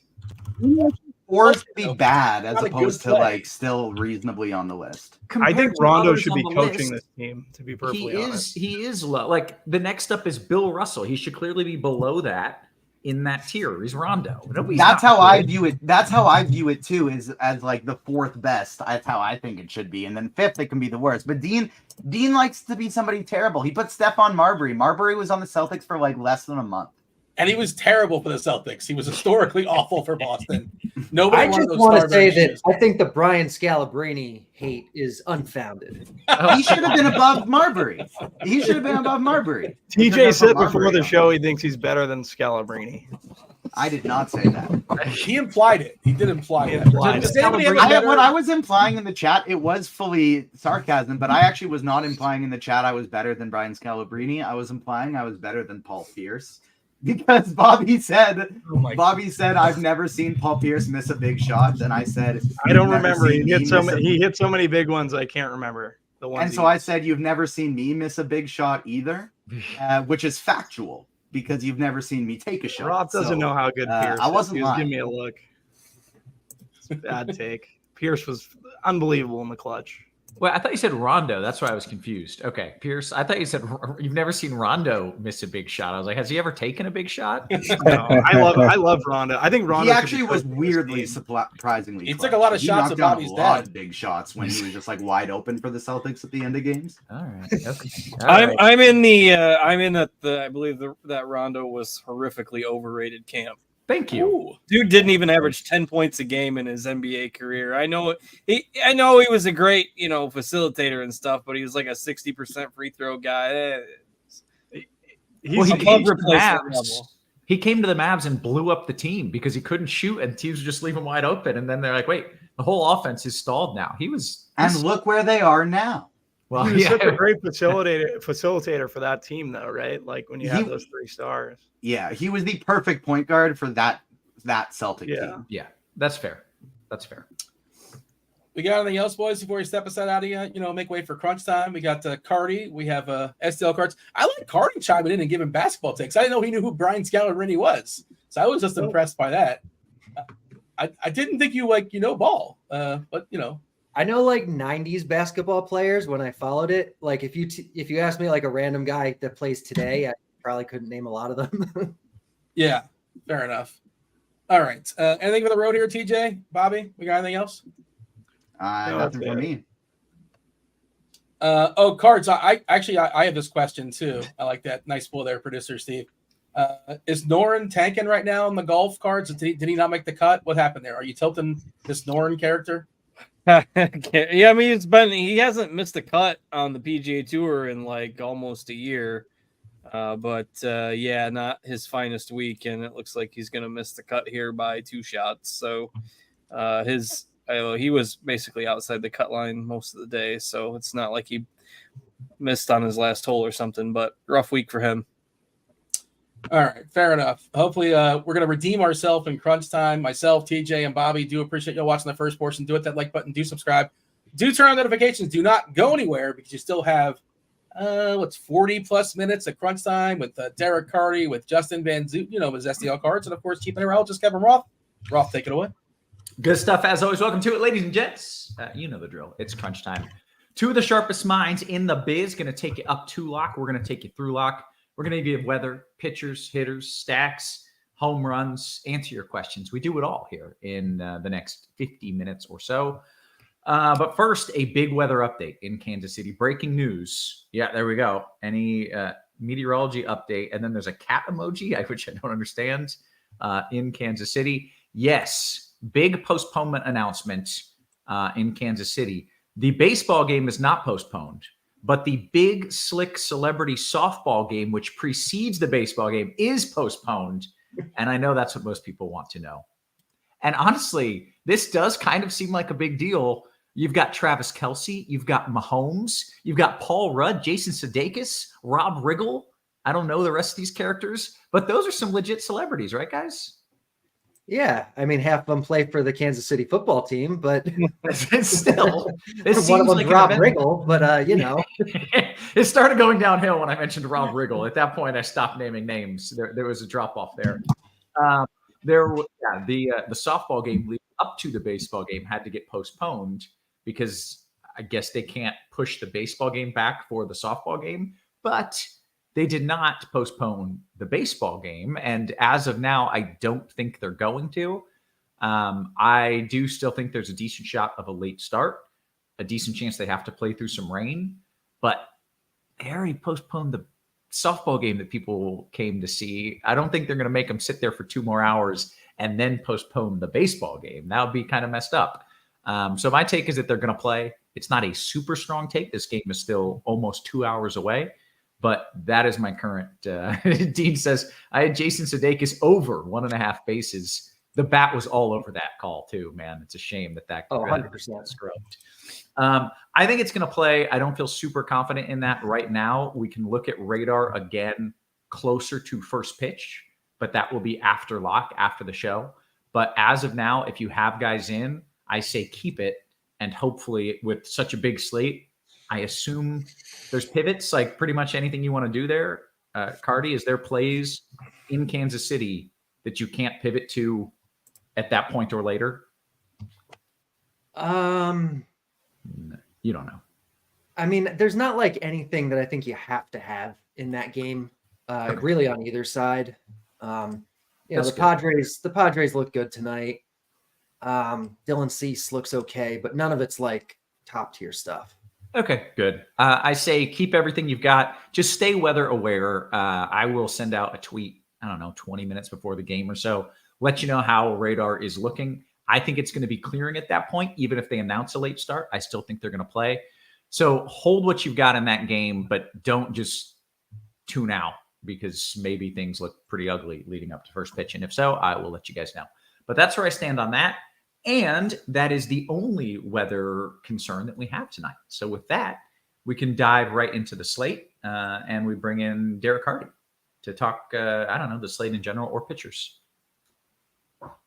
Apparently, we have a lot of Rob Riggle fans in the chat, so people are upset that I. Apologies. Rob Riggle's a weird dude. He's like weirdly jacked and huge, but then he's like a comedy guy. I don't understand. Someone in chat said he used to be special forces. I don't know if that's true, but I actually do like Rob Riggle. Like he's never been like a lead or anything, but he's always plays, like a funny side character. He is always a very dynamic, weird, random side character that's pretty funny. Yeah. I'm with it. I approve. No hate on Rob Riggle. Okay, Carty, what are we doing here pitcher wise? Yeah, so today's like a really flat pitching day. Like the difference between the top pitcher and like, I don't know, the fifth worst pitcher is like 4 projected points in the bat. Like it's really like throw anything at a wall and it's probably fine.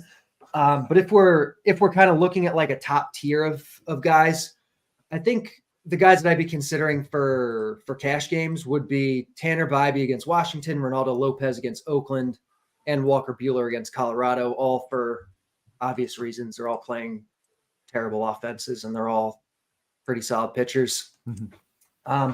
But there's plenty of other guys that aren't far off. You have Pablo Lopez, you have Dylan Cease, you have Barrios, you have Tanner Houck. In terms of cheaper stuff that I think you can throw in the mix in GPPs just to kind of mix up your roster constructions, I don't mind like a cheap Jose Soriano or a Tobias Myers. But yeah, it's kind of the type of day where there's not a lot separating these guys. Even in terms of ownership, there isn't a whole lot separating them. Pablo Lopez looks like he'll probably come in a little too low owned because his matchup's tough against Houston. So maybe he's one of the high end guys you want to target in tournaments to be different. But it's kind of one of those days where it's a lot of the same. Okay. Is there a certain? Do you have a favorite? Sorry if you said that. My favorites are those 3: Bybee, Ronaldo, Walker Buehler. I probably in cash on DraftKings, it's 2 of those 3, I think. But if I had to choose, I'd say Bybee and Ronaldo. Okay, great. Cards, what are you doing pitcher-wise here? It seems like there's quite a few options, although none of them are perfectly stellar. Yeah, for a 13-game day, this slate really stinks, if we're just being honest about it. I mean, Cheese has got a wedding this weekend, so I wrote the article for him today, and I was getting all, jacked up to write about a 13-game slate, and I basically just, in about 3,000 words wrote play whoever you want, and that was pretty much my day. So basically what Carty said about the lack of projected difference between the pitchers is basically the conclusion that you come up with. Like, you can throw word vomit out there and try and make a case for 20 guys if you want to. That doesn't really help much of anything. So, and ownership, not a huge deal. Buehler will probably be the most popular. The 3 guys that Carty mentioned are also the 3 guys that I think I would play in cash games. I think Soriano has a lot of intrigue as well with his arm and the fact that Seattle strikes out a ton against everybody. He'll probably be a popular cash game play on DraftKings because he's 7,300. I would probably stick with Houck or Bybee along with Buehler in cash games on DraftKings. No real preference as to Houck or Bybee. You could maybe consider Ronaldo Lopez as well. But again, you're talking minute projection differences between these guys. So if you need a little extra salary savings and pitcher B works better than pitcher A, it's fine. I am at least somewhat intrigued by Dylan Cease, who's pitching in Kansas City. If I mean, Cease is probably the most likely guy on this slate to get you 10 Ks. He also carries some risk because the command is a problem sometimes. The Royals are a better team, obviously, this year. But people are probably just going to ignore it because of the weather concern and the fact that there's just other options. So Cease would be the one guy that I think I remain pretty intrigued by in GPPs. But other than that, I mean, and if you like somebody we didn't even mention, like I say, the projections really aren't all that different. Like you could play Brian Wu or Jose Barrios or something if you wanted to. I'm not playing those guys, but it's just because you're not going to play 20 pitchers. Yeah. Play wherever you want. Yeah, play wherever you want. Exactly. I didn't know we had the audio of what. Can we get that again? Play wherever you want. It's Well, with that, we can call it a show. You've been crunched. See y'all later. Yeah, that's all you need to know. Man, that was so good. And I just realized how good my impression of him is, because that is just exactly, I'm all over that. Okay, let's talk about the bats. I always assume, and maybe incorrectly here, Cards, that if all of the pitchers are similar, all of the stacks and bats are similar as well, and you can play wherever you want. But maybe I'm wrong. Is that the case here? To some degree, yes. I mean, there is at least a little bit more in terms of defining lines with the bats. The Dodgers are facing Dakota Hudson, who has as many walks as strikeouts this year. The Dodgers are going to be the most popular offense. And the Braves are the only other team projected for more than 5 runs. So those two are probably a clear top 2. But ownership is also going to flow that way. Like the Dodgers offense is probably one of the only places you're going to see concentrated chalk tonight.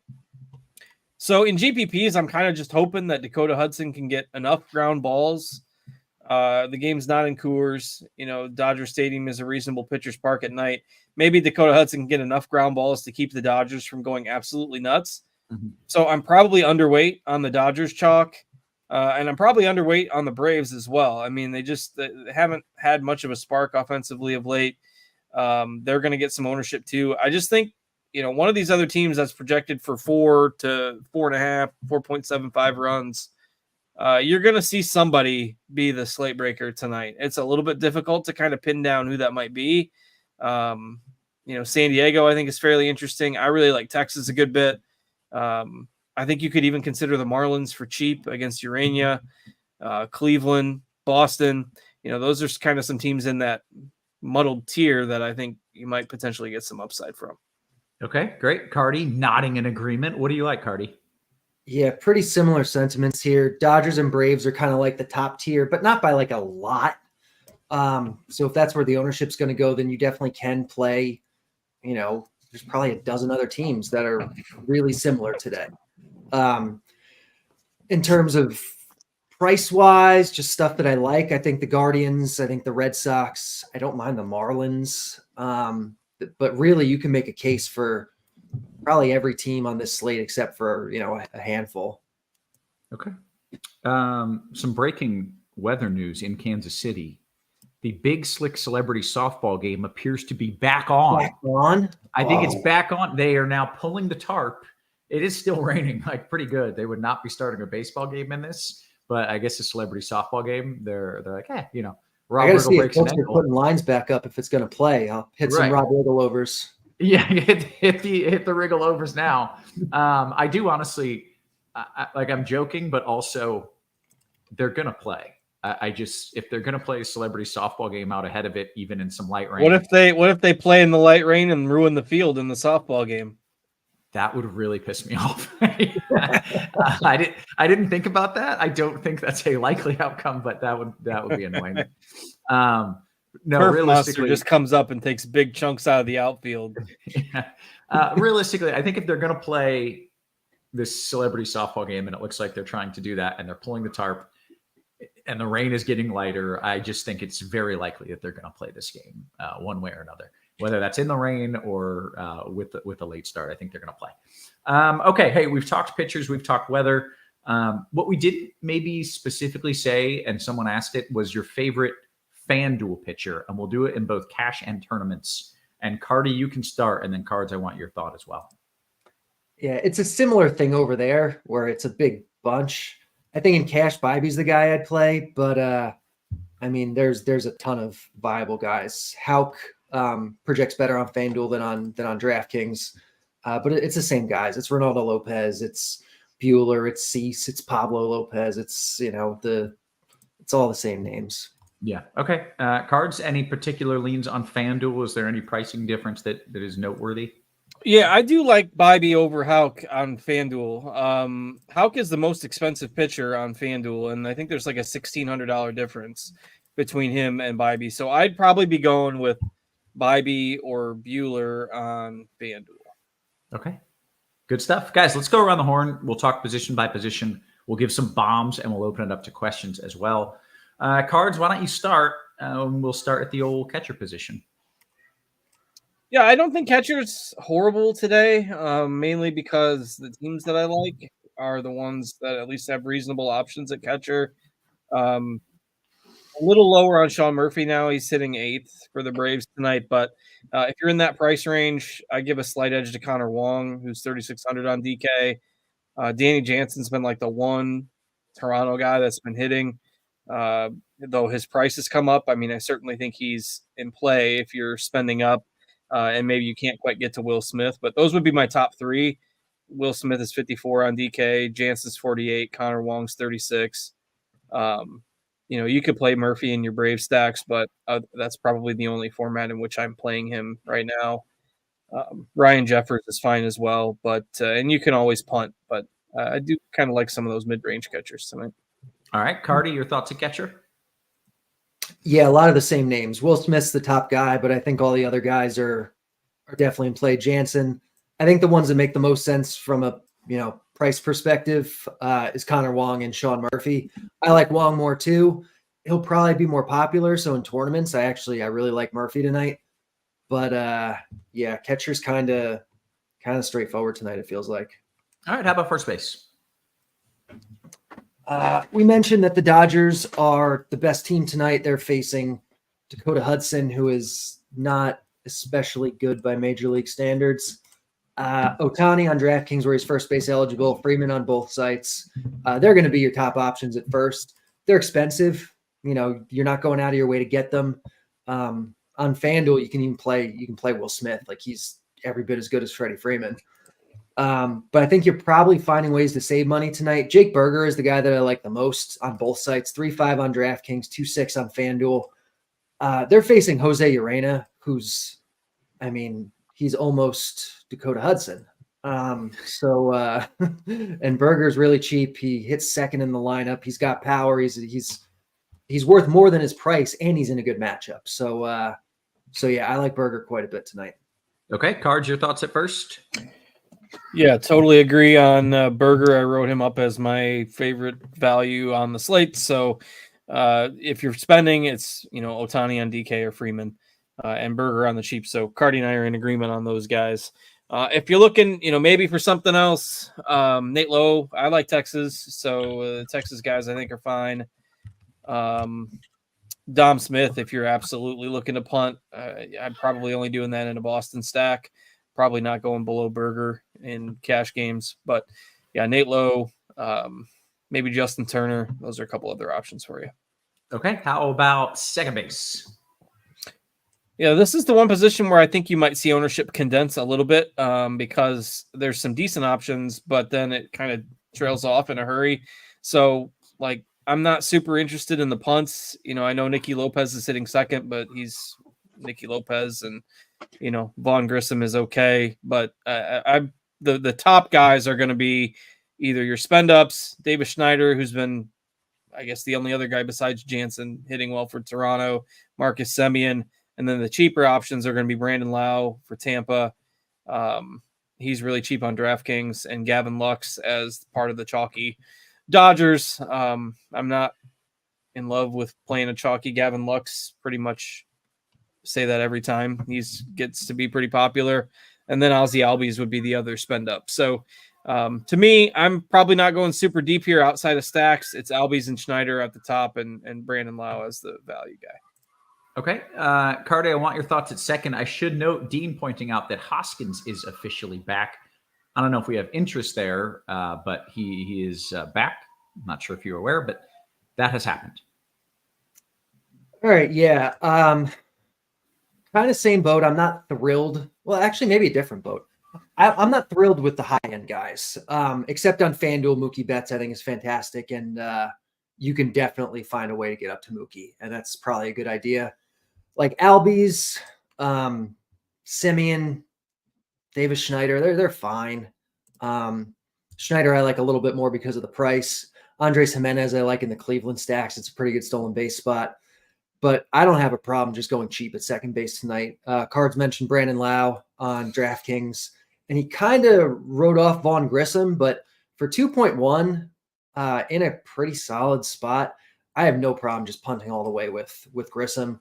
On FanDuel, you can maybe throw like Luis Arias, Bryce Terang, maybe Nick Gordon into the mix as cheap guys. On FanDuel, I think it makes a little more sense, though, to find a higher end guy, one of the Betts or Albies or someone like that. Okay, great. How about third base? Jose Ramirez is the top option. Kind of expensive. I don't think he's like a cash guy for you, but I love him for tournaments. I love him in the Cleveland stacks. He can get there with power. He can get there with speed. Austin Riley will probably be maybe the highest owned guy on the slate, especially on FanDuel, where his price just hasn't gone up since he's come off the IL. He's 3.1K still. He's hitting second against a pretty mediocre lefty. So Riley looks really good. I like Devers a lot as a one-off. I like him in those Boston stacks. Jake Berger, if you're not playing him at first, you can play him at third on both sites. So I like Berger quite a bit. Once you start looking at real cheapies, there's not a lot. Emmanuel Rivera for Miami is 2.1K, and he's hitting fifth against Uranus, so you can play him. That's fine. But aside from him, I don't really like much of the cheap stuff. All right, Cards, over to you in third. I suppose you got Burger again. Some folks in the chat saying it's a burger and fry night. Yeah, Burger is he better at first or third? Original. Either. Neither position is like extremely great. I found him at third a little more often just because, first base, you got Freeman lineups. I like Nate Lowe. So, but either he's fine in either position. Neither position has like an absolute must-have guy, unless you consider Riley that. But Riley's more of a popular play on FanDuel where you have a utility spot anyway. So you got the flexibility to play him wherever. To follow up, is the fact that he has that dual eligibility at two positions where he fits pretty well in either spot, is that going to really inflate his ownership? Because now you're either jamming him in at first or third because there's nothing really great you want there? That's a fair question. I mean, I don't think so, because, he still plays for the Marlins, and the Marlins haven't been great, and people don't love rostering the Marlins. Our ownership has him at like 10%, which, and again, it's a big enough slate with enough spread out stuff that I don't think anybody's going to get like super mega chalky. Maybe he ends up being 20% owned in some higher dollar stuff, but I wouldn't worry about the ownership on him. Like, I like Devers as well if you're looking for a spend up. Again, I'm on Texas, so Josh Smith, another guy you could play in addition to some of the guys that Carty mentioned. Agreed with Riley. He's too cheap on FanDuel. He's going to be popular on DraftKings as well. I'm kind of underweight on the Braves in general, so I think he's fine, but I'm not going to tell you not to play him, but I don't have as much Atlanta as the field will have tonight. All right. How about shortstop? Okay, so shortstop is definitely a deep position as usual. Lots of higher end options. Probably a spot where you're looking to spend. On DraftKings, Mookie, that's his only position. Corey Seager, people were worried about him. He was still shaking off an injury at the beginning of the year. Texas didn't look good. Seager has 8 homers in his last 8 games now. Sixto Sanchez has been terrible largely in the first inning, almost every start. So Seager is the priority for me, and not that, the other guys are bad options. Seager is just the guy I like the most. You could put Mookie right up there on DK. But I like both of those guys certainly better than Witt or Henderson at the top tonight. if Volpe could be really contrarian as part of a Yankee stack. I know they mentioned that at the end of the last show. I don't think that's a bad play with their I don't know lineup. if I'm buying the Volpe low ownership, though. I mean, have you heard the guy's on a hot streak? He's got 23 hits in a row. Like, people are going to play him. It's actually true. Yes, that is sadly, to Carty's dismay, that is probably true. His streak ended yesterday. So he's on a cold streak. He's on a cold streak, Carty. Nobody's going to That's right. See, now that just reset the meter. I'm not a big O'Neal Cruz guy, but he is like 2,800 on FanDuel, so he's another guy you could throw in over there. I don't think he's necessary on DraftKings. Okay, great. Carty, your thoughts at short? I like Seager, but I like Mookie Betts significantly more. Mookie, I think, is the top guy for me today. In cash, I think it makes sense to try to get up there. Bobby Witt is the high-end guy that I like in tournaments. The field is going to be drawn towards Mookie, towards Seager, maybe some Gunnar Henderson in there. I don't think people are going to really be clicking on Witt as much against Dylan Cease, but he's every bit as good as these other guys, and you're going to get him for cheaper. His upside is huge. So I like Witt a lot in tournaments. O'Neal Cruz on FanDuel at 2.8. I really like his price. Not quite as much over on DraftKings. DraftKings, if you need to get cheaper. Carlos Correa, I think, is fine for 3.9K. You have some of the cheaper Boston, Cleveland, whatever type stuff. You have David Hamilton. You have Brian Rocchio if you need punts. But really, it's shortstop. The high-end guys are kind of usually where you want to end up. Okay. I want to hear outfield. And then if you don't mind, Carty, we had Shannon in the chat say, how is this O's Tampa game total at 8? Both of these pitchers are awful. So I'd like to know what the bat thinks about team totals in that game. But first, walk me through the outfield.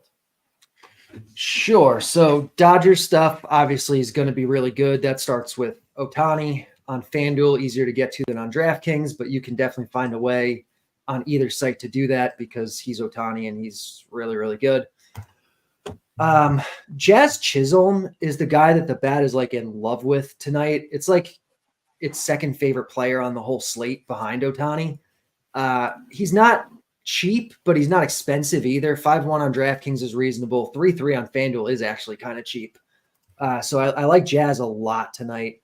I like Fernando Tatis with the Padres. In terms of like cheaper stuff, I've mentioned liking some Boston stuff. Jarren Duran is definitely, I think, in play.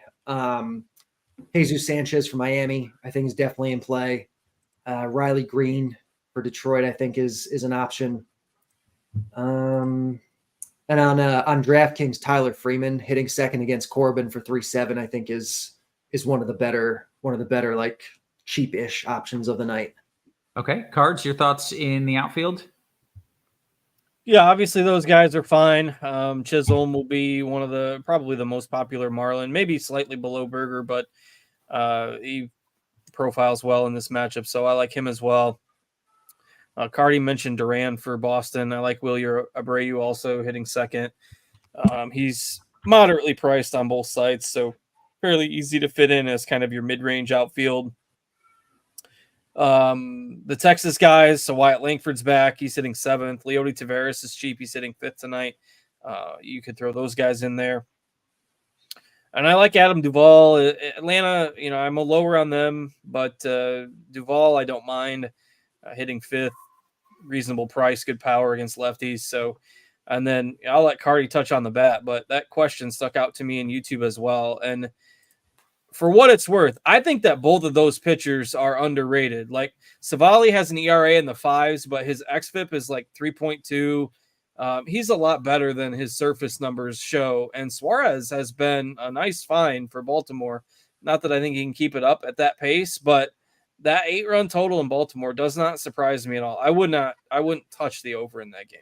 But interesting. That's my take. Okay, Carty, I want the analytics take here. The bat. What say it? The bat's basically in line with the Vegas total on that game. Like Savali's not a bad pitcher at all. Savali's actually pretty good. And Suarez is a bit of an unknown, but he doesn't look like he's terrible.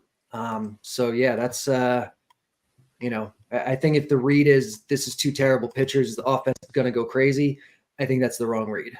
Okay. I think I was afraid I was going to make that bold take, and then he was going to say that, it was going to be like 12 runs there. So. Right. Yeah.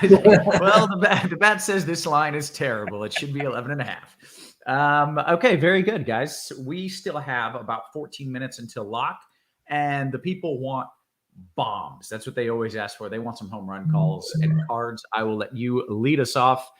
You cannot say Rob Riggle because that's a guarantee. They want home run calls in the actual baseball, not in the celebrity softball game. Yeah, so since I get to go first, then I can snag Jake Berger since I know we both like him. But I will officially throw Jake Berger out there. So he's kind of the cheaper guy. Freddie Freeman as my kind of chalkier guy at the top. And then I'll go with Adam Duvall as well. Okay, Carty, I want some home run takes. And then Brandon is asking for your favorite stolen base props. Although you've told me that this year, those are sometimes harder to come by than they were in years past. They are. Yeah, I'll take a look though. For a home run tonight, I think Marcell Ozuna is going to be kind of overlooked, but he projects really well for a home run. Even Adam Duvall, like some of these, not Austin Riley, Ozzie Albies, Braves, I think are potentially going to be a little overlooked tonight. Play whoever you want. Play whoever you want. And then in terms of stolen base props, let me pull that up real quick. You can do a different question while I pull it up if you want. My kids are having absolute meltdowns outside my office, so I'm riding that mute button pretty heavy right now. Let's just I'm going to pull up the Discord while you do that. Yeah, we got some questions. So I got it. So again, as usual, not a ton of value on the stolen base market today. Top stolen base prop value-wise looks like Marcus Semien plus 1,200 to steal a base at Bet365. But it's not like crazy value. Yeah. Okay. Very interesting.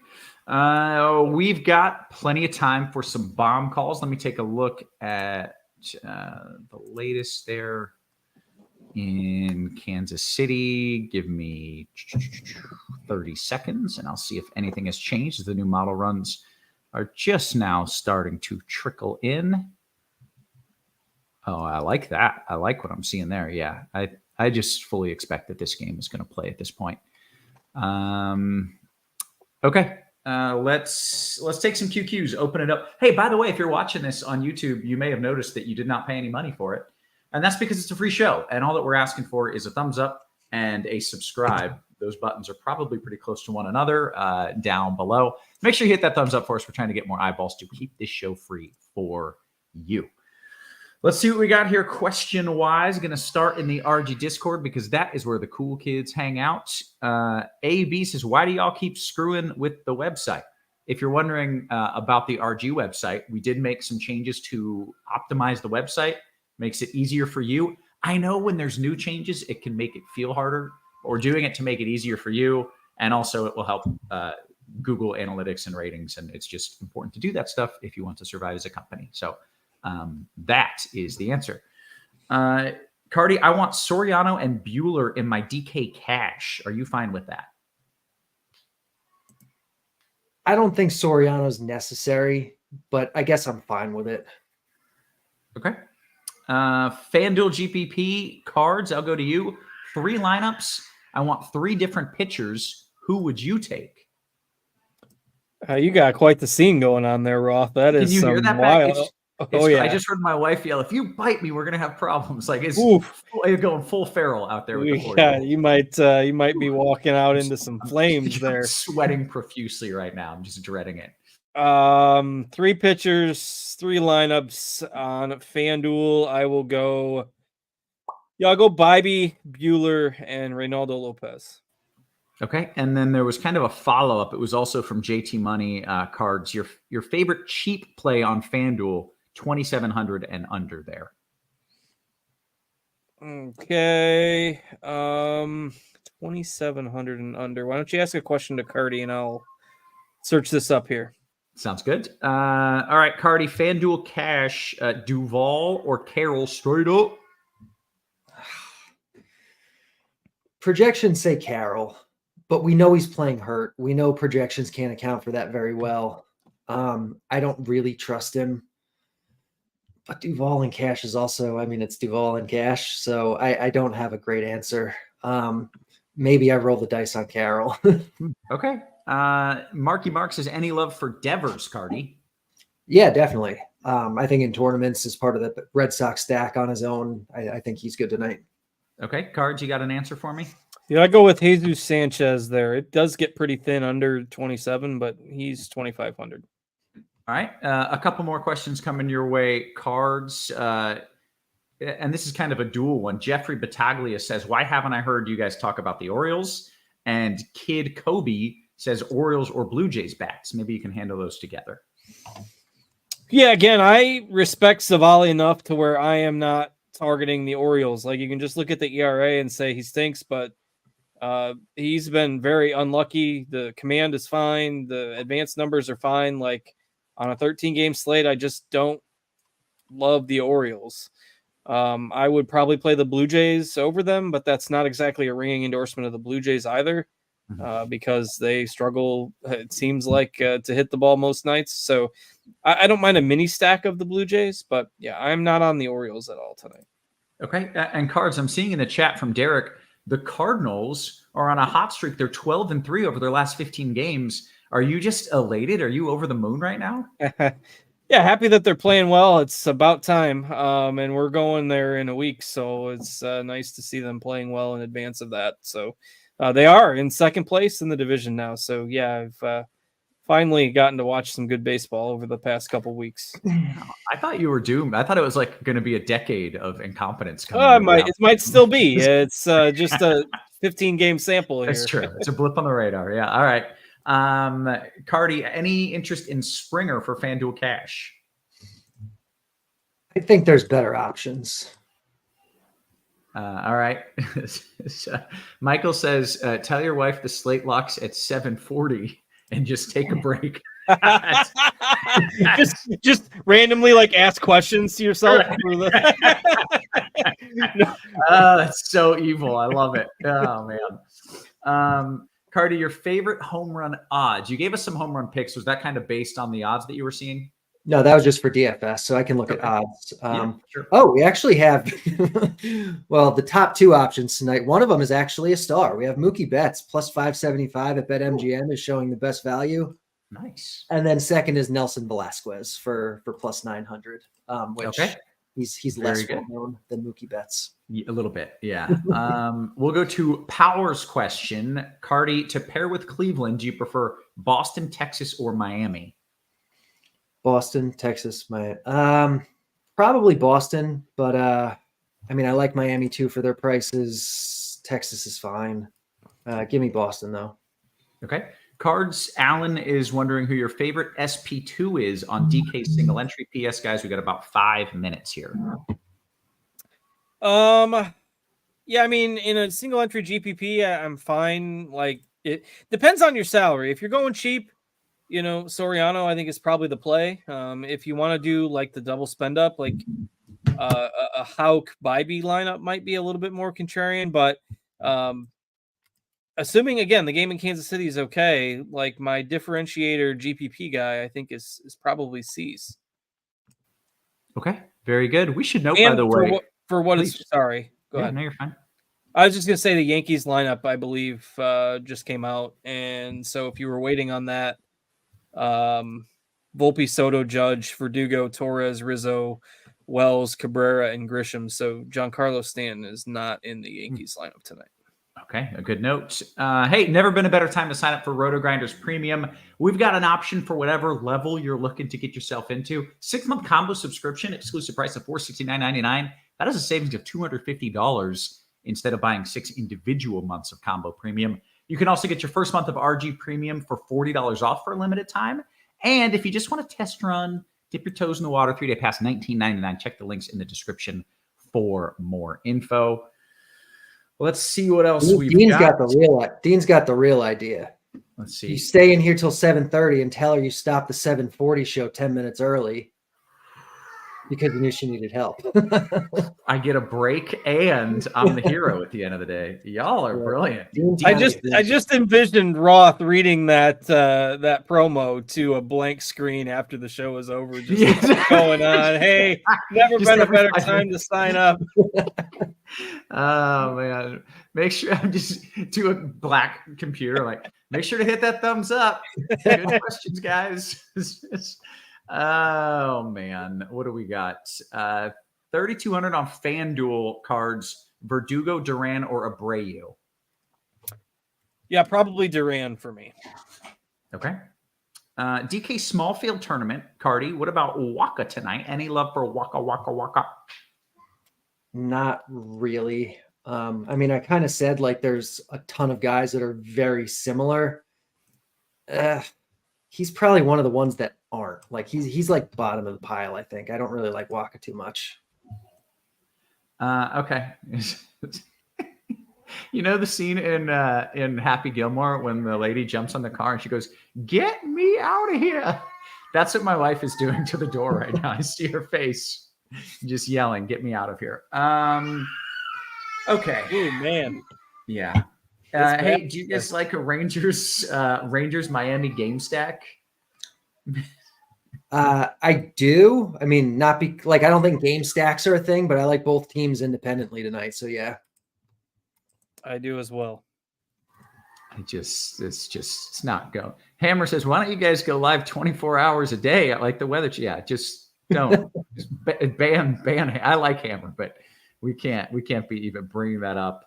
What do we got here? Hey, since offense is kind of jumbled tonight, outside of a few teams, any interest in Houston in FanDuel single entry? I think they're fine. I mean, they're facing a good pitcher, but they're in the mix. Kind of about where I stand as well. Yeah, they'd be, 7th or 8th, somewhere in there. Okay. We'll go to LMI's question. It is it's a 2v2 with one guy having two names. Cards, Houck, Dom Smith, or Soriano Mountcastle on DK?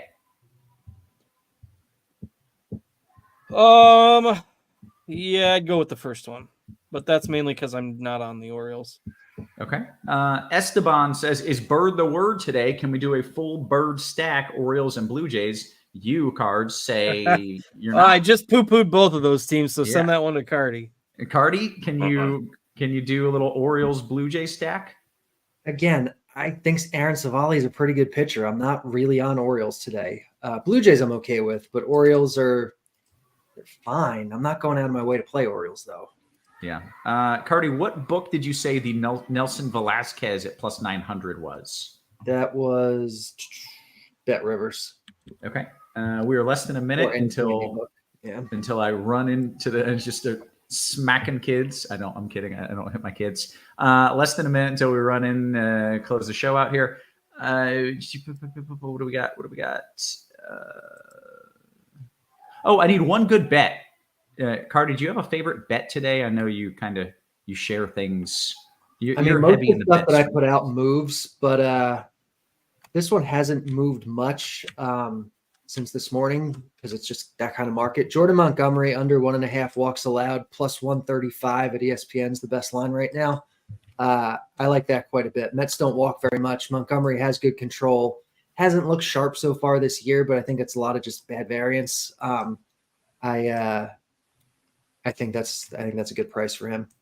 Okay, very good. Esteban says, "Hey Roth, we got word lock extended to 8 o'clock." Oh, hon, lock is extended until 8 o'clock. I'll see what I can do. All right, we're gonna bounce on out of here for Carty, for Cards, for our wonderful production crew, always working hard behind the scenes, guys. We appreciate you. We love you, and we will catch you tomorrow. You have been crushed.